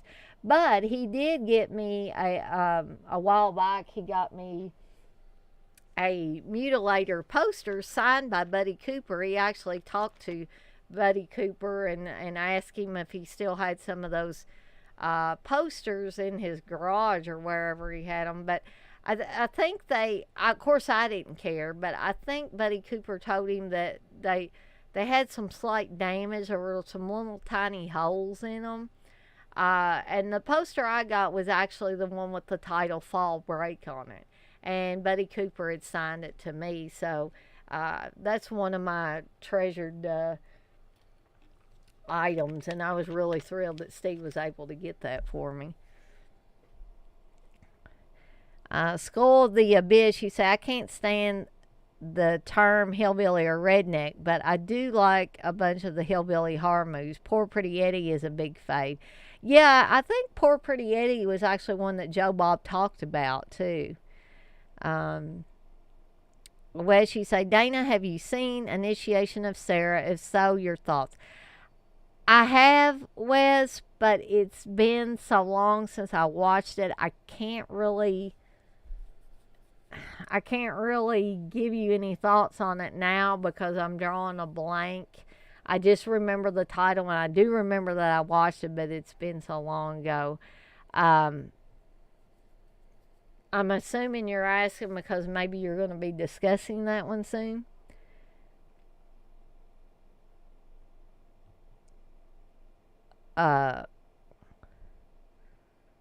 Wes, you say, Dana likes the saxophone more than the movie.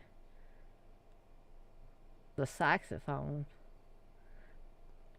For which movie? I'm just like, are you talking about Mutilator or are you talking about something else? I'm confused. But anyways, well, we've had a good discussion already, and it's nearly 8 o'clock, which at 8 o'clock or thereabouts, I'll probably get off of here. But I was trying to think if there was anything else that I wanted to bring up. And you guys feel free to keep putting stuff in the chat. I noticed that the chat's kind of stopped or stalled now. But Steve's got like a freaking big stack of movies over here. I told him he needs to reshelve or newly shelve some movies because he's got a lot of movies around here. Oh, did anybody watch the Father's Day special on the last drive-in last night? I was just curious if any of you saw it, what your thoughts were on it, because I was able to actually sit through the entire first movie. Oh, okay, I got you. The Mutilator theme song is all saxophone, duh. Okay, gotcha.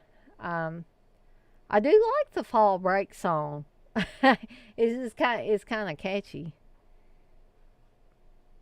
Um, but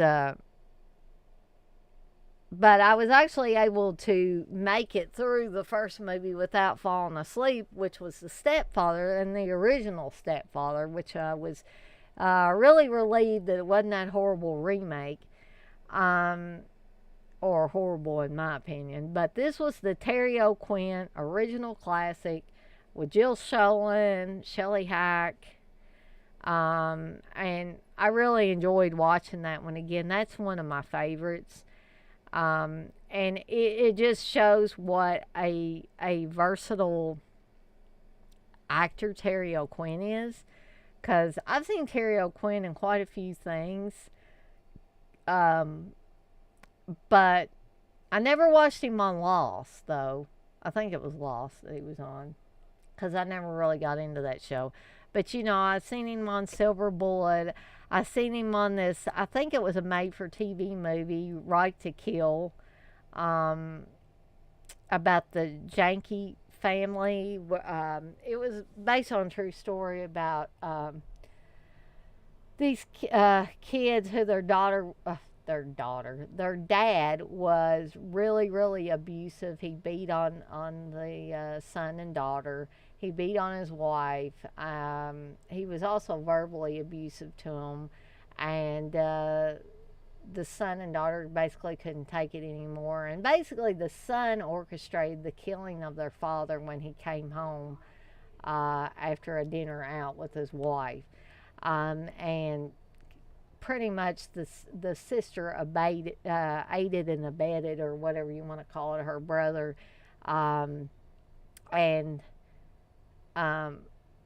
Terry O'Quinn plays, I don't know if he's a friend of the family or what, but he kind of takes the kids in for a little while after the incident, and he's really good in that.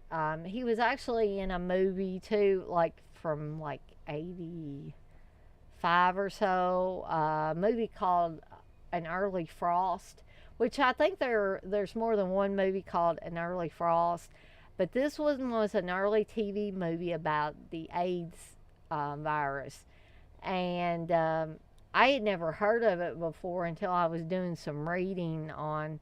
I got really into I don't know why, but I got really into watching all this stuff about the early days of AIDS and the impact that it had on society as a whole and stuff. And there was a movie I watched called Longtime Companion, which it's pretty much about homosexual men, and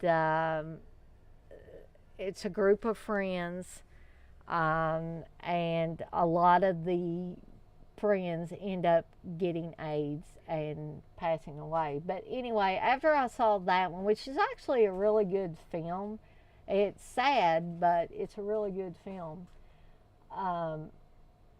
I wanted to watch some others, and so I was kind of doing some research online and stuff, and came across the title An Early Frost. And when I watched it, I realized that Terry O'Quinn had a small part as a doctor in it, and he's actually the doctor that tells the main character that he has AIDS. And so even in that really small part, he didn't have a lot of screen time. He was very good in it. So he's really good at playing really sympathetic, nice characters. And he's also really good at playing creepy ass, psychopathic characters like he did in The Stepfather. because some of the looks and stuff that he did in the movie The Stepfather just give me cold chills. I think that's a really, really well made movie. But let me see. I got to blabbing about. Actually, the second movie was one that had Donald Pleasance in it, but I had never even heard of it before. It was called the Freak Maker, and I think maybe it was called The Mutations as well. But I didn't really get into that one, and I started going to sleep, and so I switched it on over to Rocktober Blood, and I fell asleep trying to watch Rocktober Blood. Let's see. Scott, you say I'm way behind in Joe Bob. I'm at Tenebrae from a couple weeks back. Okay, gotcha.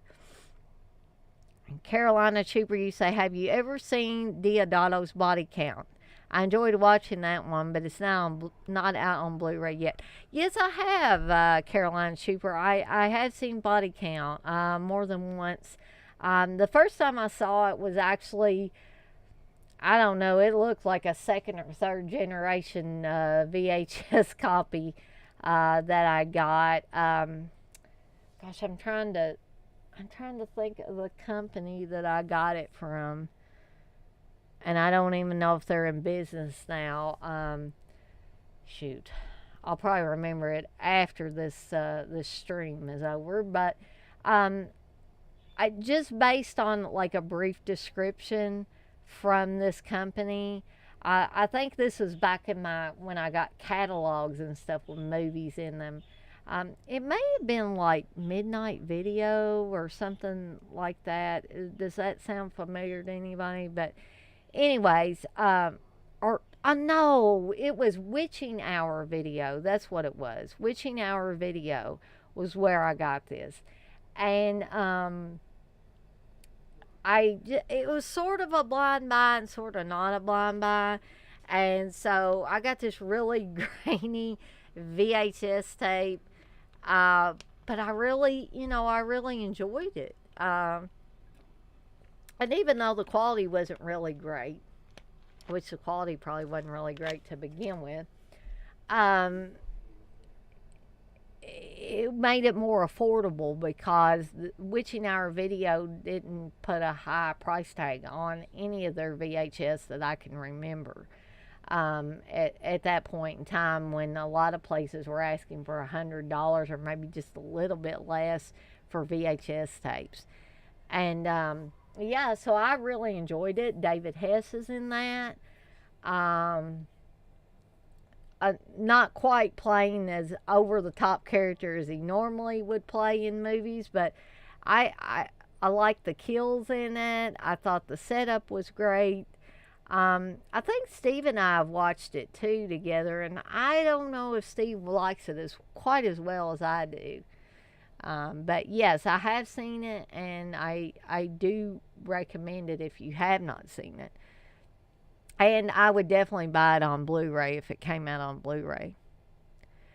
Movie Junkie John, you want to know if Girls Night Out is worth $20? Saw it's on sale on Amazon.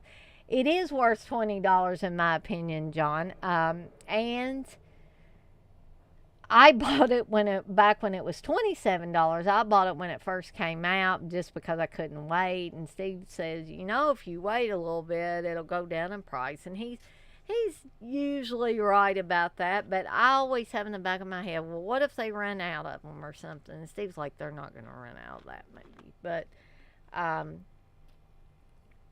I think it's a really unique slasher. Some people say it's boring. Some people say the bear suit that the killer ends up wearing is lame and all that stuff. But I enjoyed it.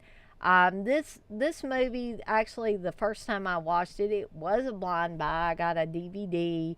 It was one of the guilty pleasures. I don't know how many movies come out on that guilty pleasures like sub label, but I think it was Media Blasters, but then it was a guilty pleasures like sub label under there. And this was the only one I ever bought that had that guilty pleasures on it, where it shows a girl in the bathroom putting lipstick on. She's kind of got skimpy clothes on, and she kisses the mirror or whatever, and it says like guilty pleasures on there. But anyway, that was a blind buy for me. I just thought it sounded cool, and I've loved it from there on out. From that first watching, even up until now. And I actually met Laura Marie Taylor, who was also in Friday the 13th Part 2. I met her at a convention a few years back. Actually, I think I met her at the same convention I met Dean Cameron and Gary Riley at. And that's also maybe where I met Ted Raimi at. I'm not sure. Sometimes these conventions tend to run together a little bit. So yes, I would say it is definitely worth $20. Wedgie say, tell Steve the dead giveaway to see if you can stream a movie or not. It's to certain to see if it's already on YouTube. If it is, you are good. Otherwise, don't bother with it. Well, you know, Wes, he may have done it that way before, but everybody's telling you how you can stream these movies without getting copyright strikes. And Wes says, tell Steve the dead giveaway to see if you can stream a movie or not is to search to see if it's already on YouTube. If it is, you're good. Otherwise, don't bother with it. Okay, well. But you have done things from YouTube. I've played trailers from YouTube and got copy strike. And somebody else can stream the same stuff and not get a copyright strike. Well, I think the other thing is also if it's monetized. If you're not monetized, then they're not going to go looking for it. I mean, if it's monetized, then they're more likely going to strike you. If it's Dirk said, "Damn, my comments disappear. What the hell?" Oh, I don't know, Dirk. I mean, maybe something's going. Oh, well, this is set for top chat instead of all. Change it. Oh, I will. I always change it on. I don't recall changing it. Okay. Steve's gonna put me asleep doing that. Okay. Yep. Put you asleep. Hun, I can't breathe when that's you do. the point. Well, you know I'm claustrophobic, so. Let's see. I was messing with something, Dirt, to see if maybe this would make your comments come back, but I don't see them. I'm not taking any gummies, dear. But, well, she say, I love Girls Night Out, but it's not good. Well, I mean, I think that's subjective. Though it depends on who's watching it. I mean, I think good is subjective. I mean, I think it is a good movie. I think it's a good slasher. Holbrook's son is not a good actor. I'm not talking about him. I'm talking about the movie as a whole, though. Anthony, you want to know what's one of my favorite horror franchises? Well, my all-time favorite horror franchise, and you must be new to listen to me talk about stuff, because anybody that has watched several of my live streams will know that the Evil Dead series, with the exception of the horrible remake, is my all-time favorite horror franchise. So, you know, that never changes for me. Of course, I like other horror franchises like the Friday the 13th series, the Nightmare on Elm Street series, Phantasm series, stuff like that. But Evil Dead will always hold the number one spot for me. I don't think that's ever going to change. Dirk, you say, yeah, hard pass for me, CK. So Dirk, you're not gonna get Girls Night Out. I don't know. Have you ever seen it? Dirk, I can't remember if you'd said that you had seen it before. Texas, you say it was great. I really enjoyed the second movie. It was bizarre. I saw a couple of those freaks when I was 5 at the State Fair of Texas.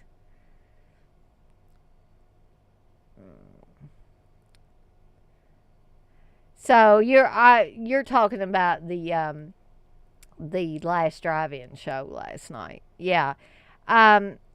I guess I need to go back and rewatch or try to rewatch that or watch it, whatever, and see if I like it any better. I was just getting really sleepy by the time The Stepfather was over, and I just didn't, I didn't really make it to the other movie. Scott, you say, have you watched Northman? I saw that on Peacock. Actually, Steve watched it. I think he downloaded it, and he was watching it, and I saw little bits and pieces of it. It didn't look like a bad movie, but I'm not so sure that it's my kind of movie. So Steve might be a better person to ask about it in case you were wanting somebody's thoughts on it. Dirk, you say, I just watched Fulci's Black Cat. Definitely better than Argento's.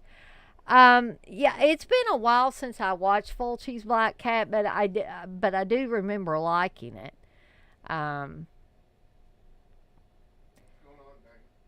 What?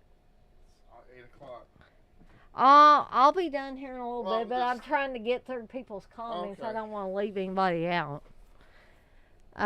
Wes, you say, I collect 80 slashers, so I'm keeping it, but most people would think it sucks, LOL. I told him to watch it on Riff Tracks on Pluto. What? Terror Teen Killer. No, we're talking about Girls Night Out. Well, I'm talking about Terror Teen Killer. Okay. I think that's what Wes is still talking about. Well, down at the bottom, or down at the lower portion. Oh, yeah, but I was talking about this other one. You gonna give $30 for Terror Teen Killer? Please tell me no. I guess if it's $30 when I go to buy it, okay. God.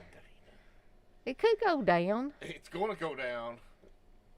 It'd probably be like $9.99. $9.99. Okay. But you know, I can understand people calling it lame and saying it sucks and stuff, but I don't know. I enjoyed it personally. Darren, you say, Dirk, glad you enjoyed it, like a Hammer film. Wes, you say, also Terror Teen Killer for $30 for a basic white girl edition. What's up with that? Well, they know that people that like that movie are probably going to pay that, Wes, I would imagine. It's just like I said before about those bundles from Vinegar Syndrome. I don't understand why anybody would buy, spend that much money for a bundle when half of the movies you would probably never watch and not be able to offload anywhere. I mean, to me, it's, 5 of one thing, 5 of another, a handful of one thing, handful of another. What's the difference between spending hundreds of dollars on one of these bundles from Vinegar Syndrome or spending $30 on Terror Teen Killer? If you like Terror Teen Killer, actually, I think that would make more sense. Buying one movie and spending $30, if you like it, of course, than to spend $500 or more on a bundle that has a whole bunch of movies of which you might watch 1 or 2. That just blows my mind. It still blows my mind. Skull of the Abyss, you say, LA Age Jabber coming out soon from Wild Eye, sub-label Visual Vengeance, real pumped. Actually, I had never seen that before till Steve brought that up. And we actually watched it. And then I went looking in my shot on video book and LAH Dapper was actually in there. So the Analog Nightmares book is the one I'm talking about that actually had a review of LAH Dapper.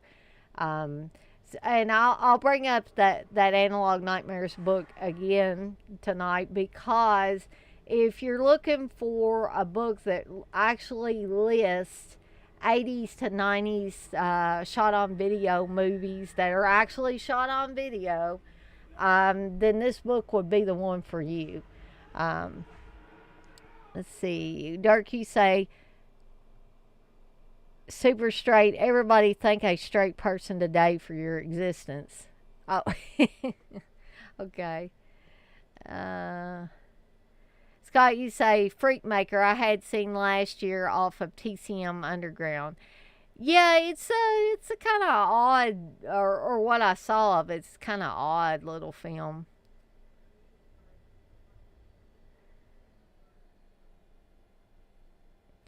Dirk, you say, hell yeah, Darren, that old guy's a great actor. He was great in Clockwork Orange, too.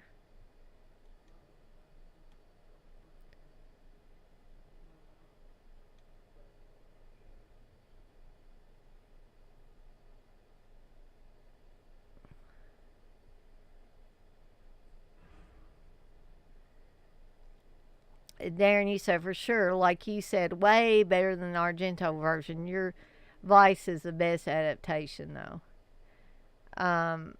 Well, she said, which in our video was the company UB was talking about, those Anchor Bay VHS tapes back in the guy that ran is from Prestonsburg. He passed away many years ago. His name was Hayden Milligan.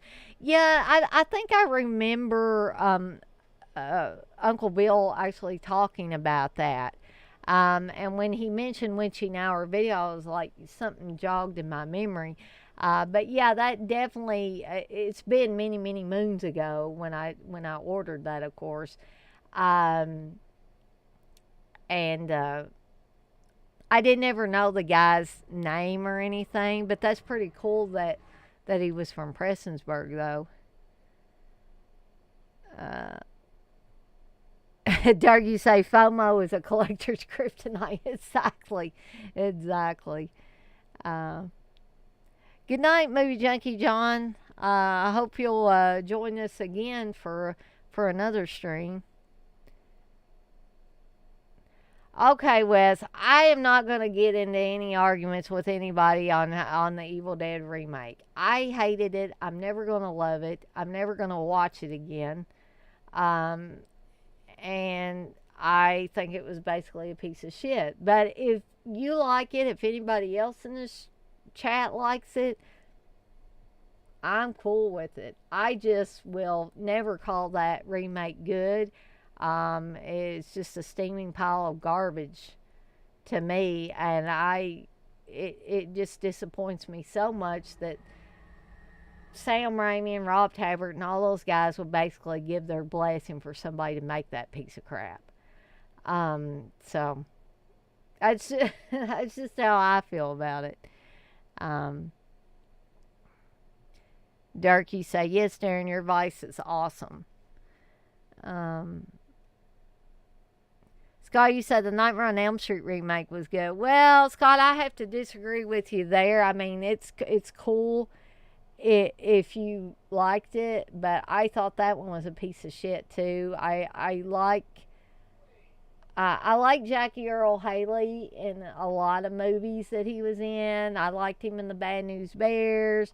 I liked him in Breaking Away, all that stuff like that. But as far as him playing Freddy Krueger, he didn't do it for me. That was, in my opinion, a terrible case of miscasting. Okay. Hey, Ben Grimm, you say, I live near where they made 10 Killer and $30 for basic seems like a lot also. Yeah, I mean, Ben, I would agree that $30 does seem a little excessive. But like I said, if people are fans of the movie like I am, if they want the Blu-ray, they're going to pay that $30 regardless. The point I was making about that in connection with the Vinegar Syndrome stuff, it's like Wes is one of these people that not all the time, but some of the time, he will buy these bundle packs. So, you know, when he said Terror at 10 Killer for $30 for basically a white girl edition was, you know, excessive and stuff, I was just saying, well, isn't it excessive to spend hundreds of dollars on a bundle of which most of the movies you're not even going to care to watch, especially if you're getting like some of that porn stuff. I mean, some of you guys might want to watch that porn, but for those of you that aren't interested in it, I mean, why buy a pack of movies and spend hundreds of dollars if you're not even going to get any enjoyment out of the majority of them?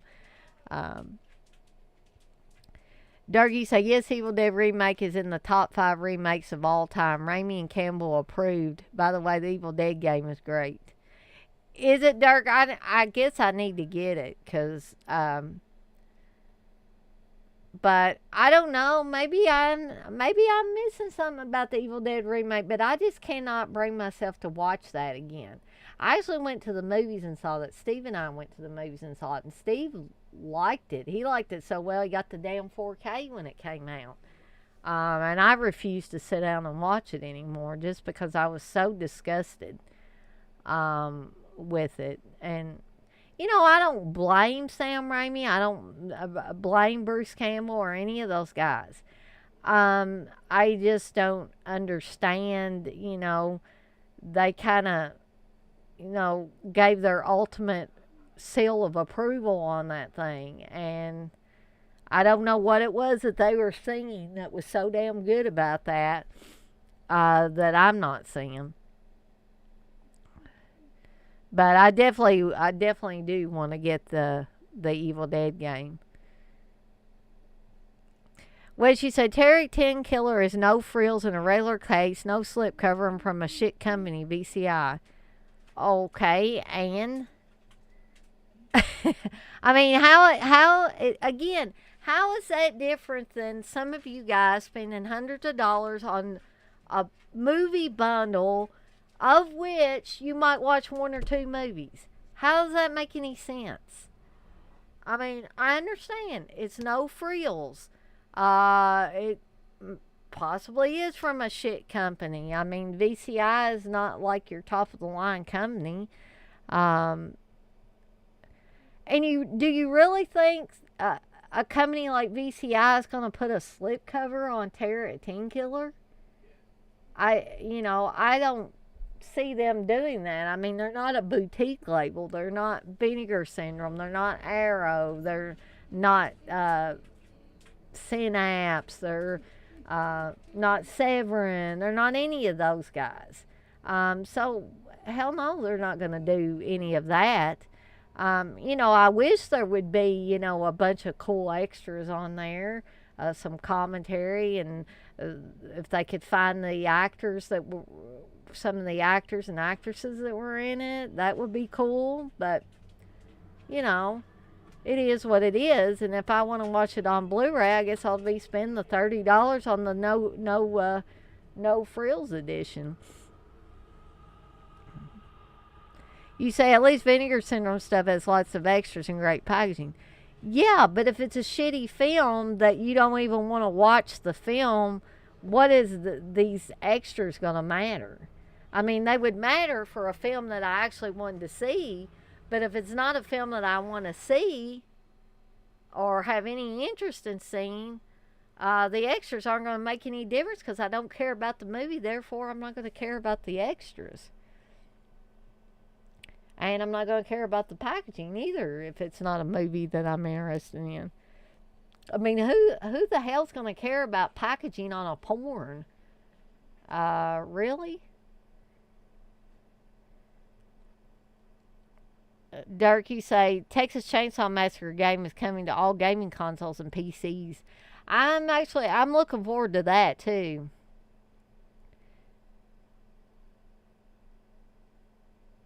Well, Dirk, I will agree with the Evil Dead remake does have a lot of blood, but you know, a lot of blood personally for me. You know, I'm not trying to tick anybody off here.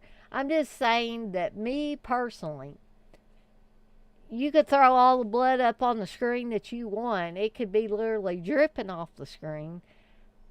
And that still, in my opinion, would not save that movie from being as shitty as it is. Uh, okay, and I'll say this. I've said this before. I'll say it again. If that damn thing had been called anything but The Evil Dead, I might have had a little more sympathy for it. But to call it Evil Dead, and I'm not saying it had to be a shot for shot remake, but what the hell was the thing about bringing the stuff about drug abuse and the girl being wasted on drugs and them kind of trying to have an intervention at the cabin? What the hell was all that stuff? That was stupid. That didn't make any sense with being possessed by whatever this was in the woods. Okay?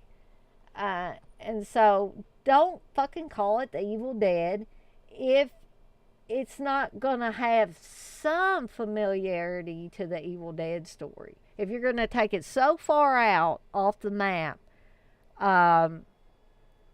just don't even do it. Don't even go there. Sorry.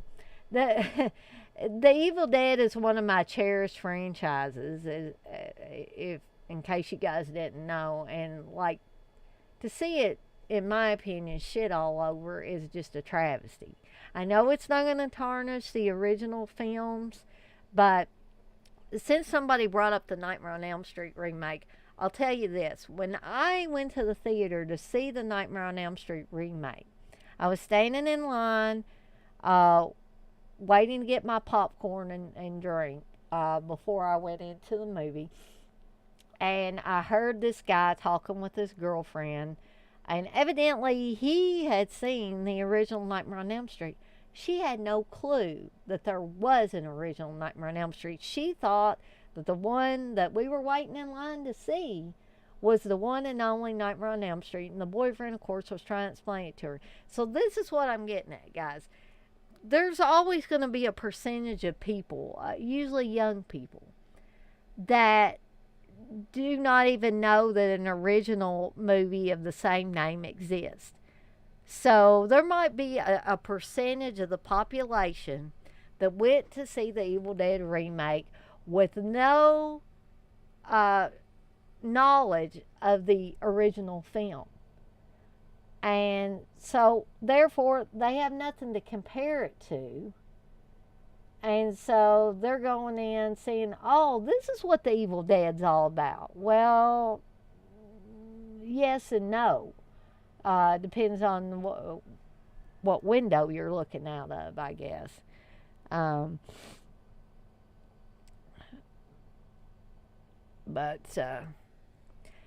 Carolina Cheever, you say Sam Raimi turned his back on the fans. It's like he couldn't get away from horror and into comic book films fast enough. He just comes back from time to time to collect dollar dues. Well, I went through a spell, Carolina Trooper, where I felt that way about Sam Raimi. I still have great respect for the man. He put out Drag Me to Hell, which I hated. And I think I've discussed this before too. And I think Uncle Bill kind of agrees with me on this. That the thing that bugs me about Drag Me to Hell was the fact that Sam Raimi seemed to cram everything that fans of the Evil Dead series loved into this really awful film with awful actors, in my opinion. I hated the two lead actors in that movie. And so even cramming all that stuff we love from the Evil Dead franchise into this inferior movie was not going to save it, in my opinion. So, yeah, I went through a spell of being kind of angry with Sam Raimi. But, in the end, where does that get us? as fans. I mean, I don't, I could be wrong on this, but I don't feel like Sam Raimi's just in it for the money. I think his big dream was to get into the comic book movies, and I maybe that was his dream from the start. Um, but doing horror films, as many of us know, is a way to get your foot in the door. So then when Hollywood when he went to live out in California, and Hollywood kind of snapped him up and said, hey, they were laying out the buffet for him, what's he going to say? No. So I was disappointed when he started doing the comic book stuff, the Spider-Man stuff. And even though I liked maybe the first two Spider-Mans, and I liked what he did with the new Doctor Strange movie, I would still love to see another Evil Dead movie from him, and him alone, not working with any, young fanboy or anything on it. But honestly, guys, I don't think we're going to see that at this point. I think if they tried to do one now, even Bruce Campbell has said that he wouldn't return as Ash. So that would mean a new actor as Ash. And I'm afraid it would go the way of the last Phantasm movie, which made me so sad, because I think they waited too long to make that final Phantasm movie, and the fact that Don Coscarelli did not direct that one. But let's see.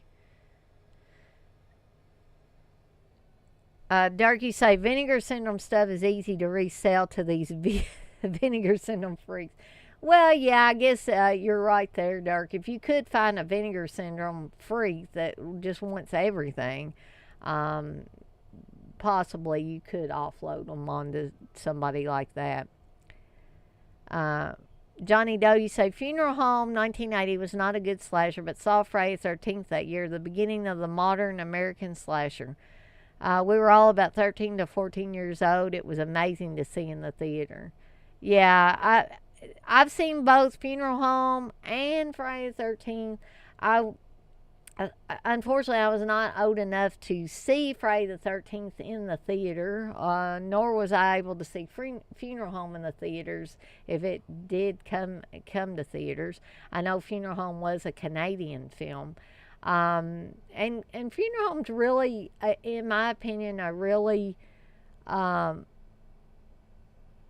don't know, it just has some creepy moments. I think Leslie Donaldson's great in it. Kay Hawtrey's great in it. Yeah, just I enjoyed it a lot, and I'm also a huge fan of the Friday the 13th franchise as well.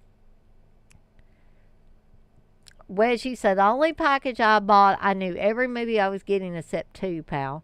Well, that isn't what I'm saying, Wes. I know you knew the movies, but are you going to watch all those movies? That's what I'm saying. I can know what a movie is. I'm not saying you bought mystery titles. I'm just saying sometimes they get you roped into buying a bundle just to get maybe 2 or 3 titles that you really want. And then the other stuff's kind of throwaway titles. That's all I was saying.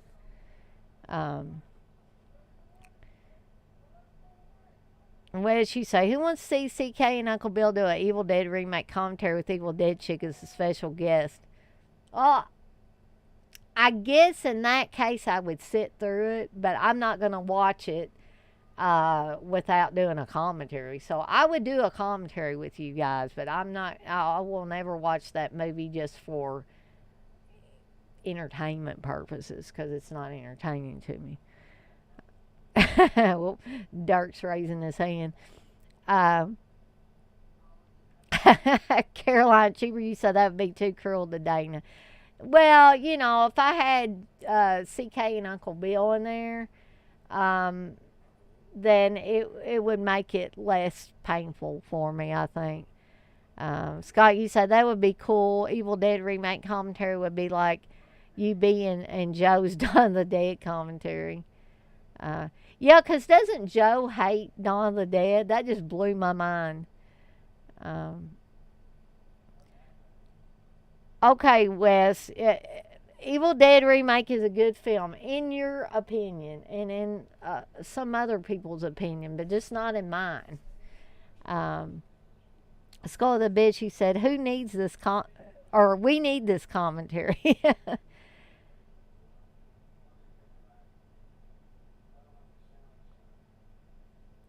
Well, she said, not an opinion, it's a fact. What, that the Evil Dead remake is a good film? No.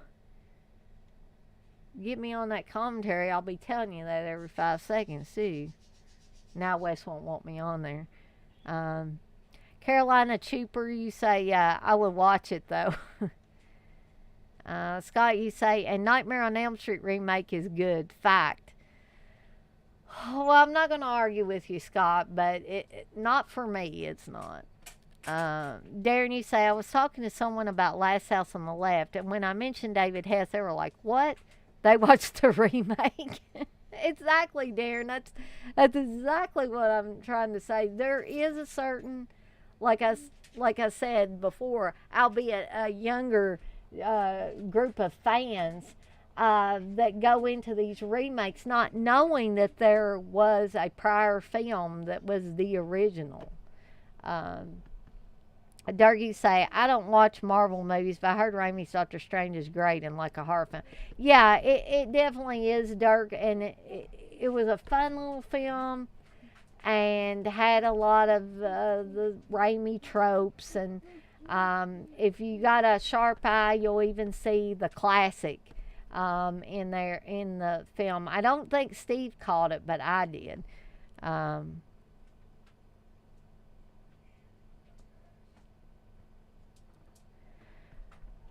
Okay, so Wes, you're saying you and UB both love Drag Me to Hell? Well, I'm not saying that UB doesn't, but I'm just saying that one night when he was in one of my streams, he kind of seemed to be sort of on the same wavelength as I was, so maybe I was reading into it wrong. In Texas, you say CKU and UB should do a commentary of Encino Man with curly jaws. That would be cool. Dirk, you say, yeah, I like the original Last House better. There aren't many remakes I like. Yeah. Scott, you say at Subjective Perspective Collective, yeah, Doctor Strange 2 was good and felt more Evil Dead than the Evil Dead remake. Yeah, you're right on that, Scott. Scott, you say Phantasm 5 was basically a fan film, although most fan films are better made. Yeah, but, and again, I think they just waited too long.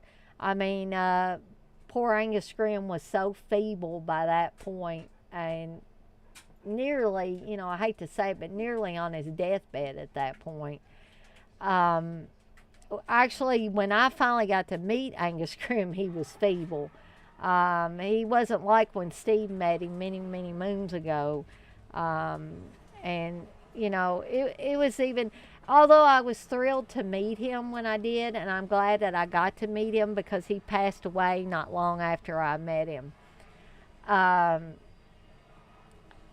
It was still kind of sad to see one of my heroes so feeble at that point. Let's see. Wes, you say, I agree, Scott. Oblivion is the final film in the Phantasm franchise. I could see that. Dirk, you say, Nightmare remake had too many chiefs, not enough Indians. It doesn't know what direction it wants to go. It's all over the place. I would agree with that too, Dirk. Red, you say, what are the worst movies that you ever watched? I say Strawberry Estates, Ghost Dog, and I'm Still Here. Well, Red, I'd probably have to think about that a little bit and come up with a list for you. if I did it now, my brain is so jumbled and stuff like that. It would take me all night. So, I'll try to think about that, and the next time I'm on the tail end of Steve's live stream, I'll try to give you, a few of those. Anthony, you want to know what's your top 3 Friday the 13th movies? I like the first one. I like the fourth one.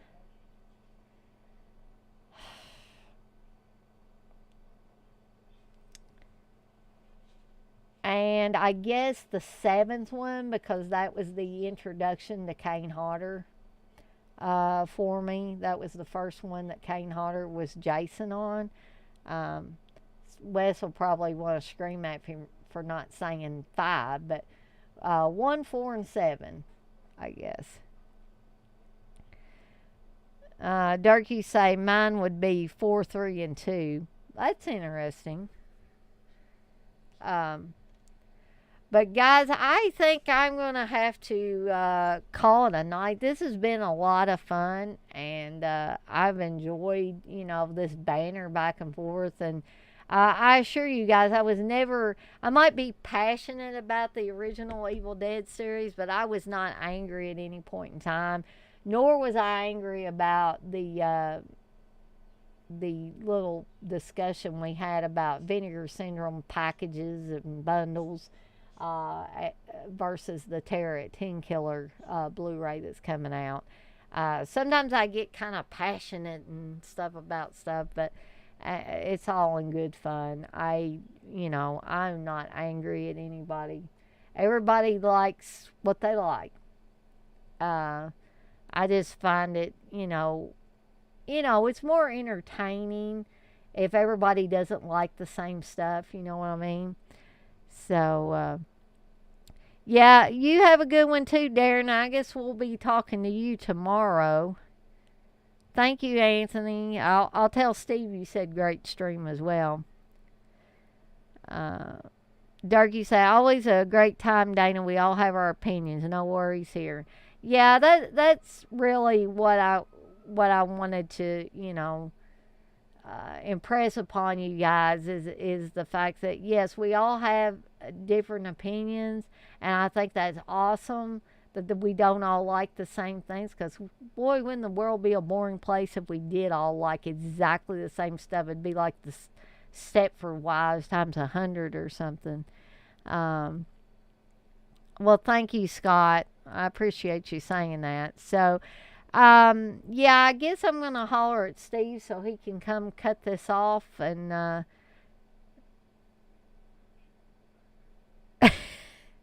you ain't going to let that go, are you, Wes? Terror at 10 Killer of $30 is kind of ridiculous. Let's be honest, LOL. Well, ridiculous or not, I'm more than likely going to be buying it. Bye, Carolina Trooper. Hope to see you next time. And I'm glad you enjoyed it. Good night, Texas, and thank you for saying it was always a great time. So let me give Steve a holler here. Steve, I'm ready to get out of here. You are. Yeah. I looked and it was 8:30. Okay. Wes is saying, click the like button, fondle it a little. He just had to do that. Click the bell for notifications. All right. That like button. Bye, everybody.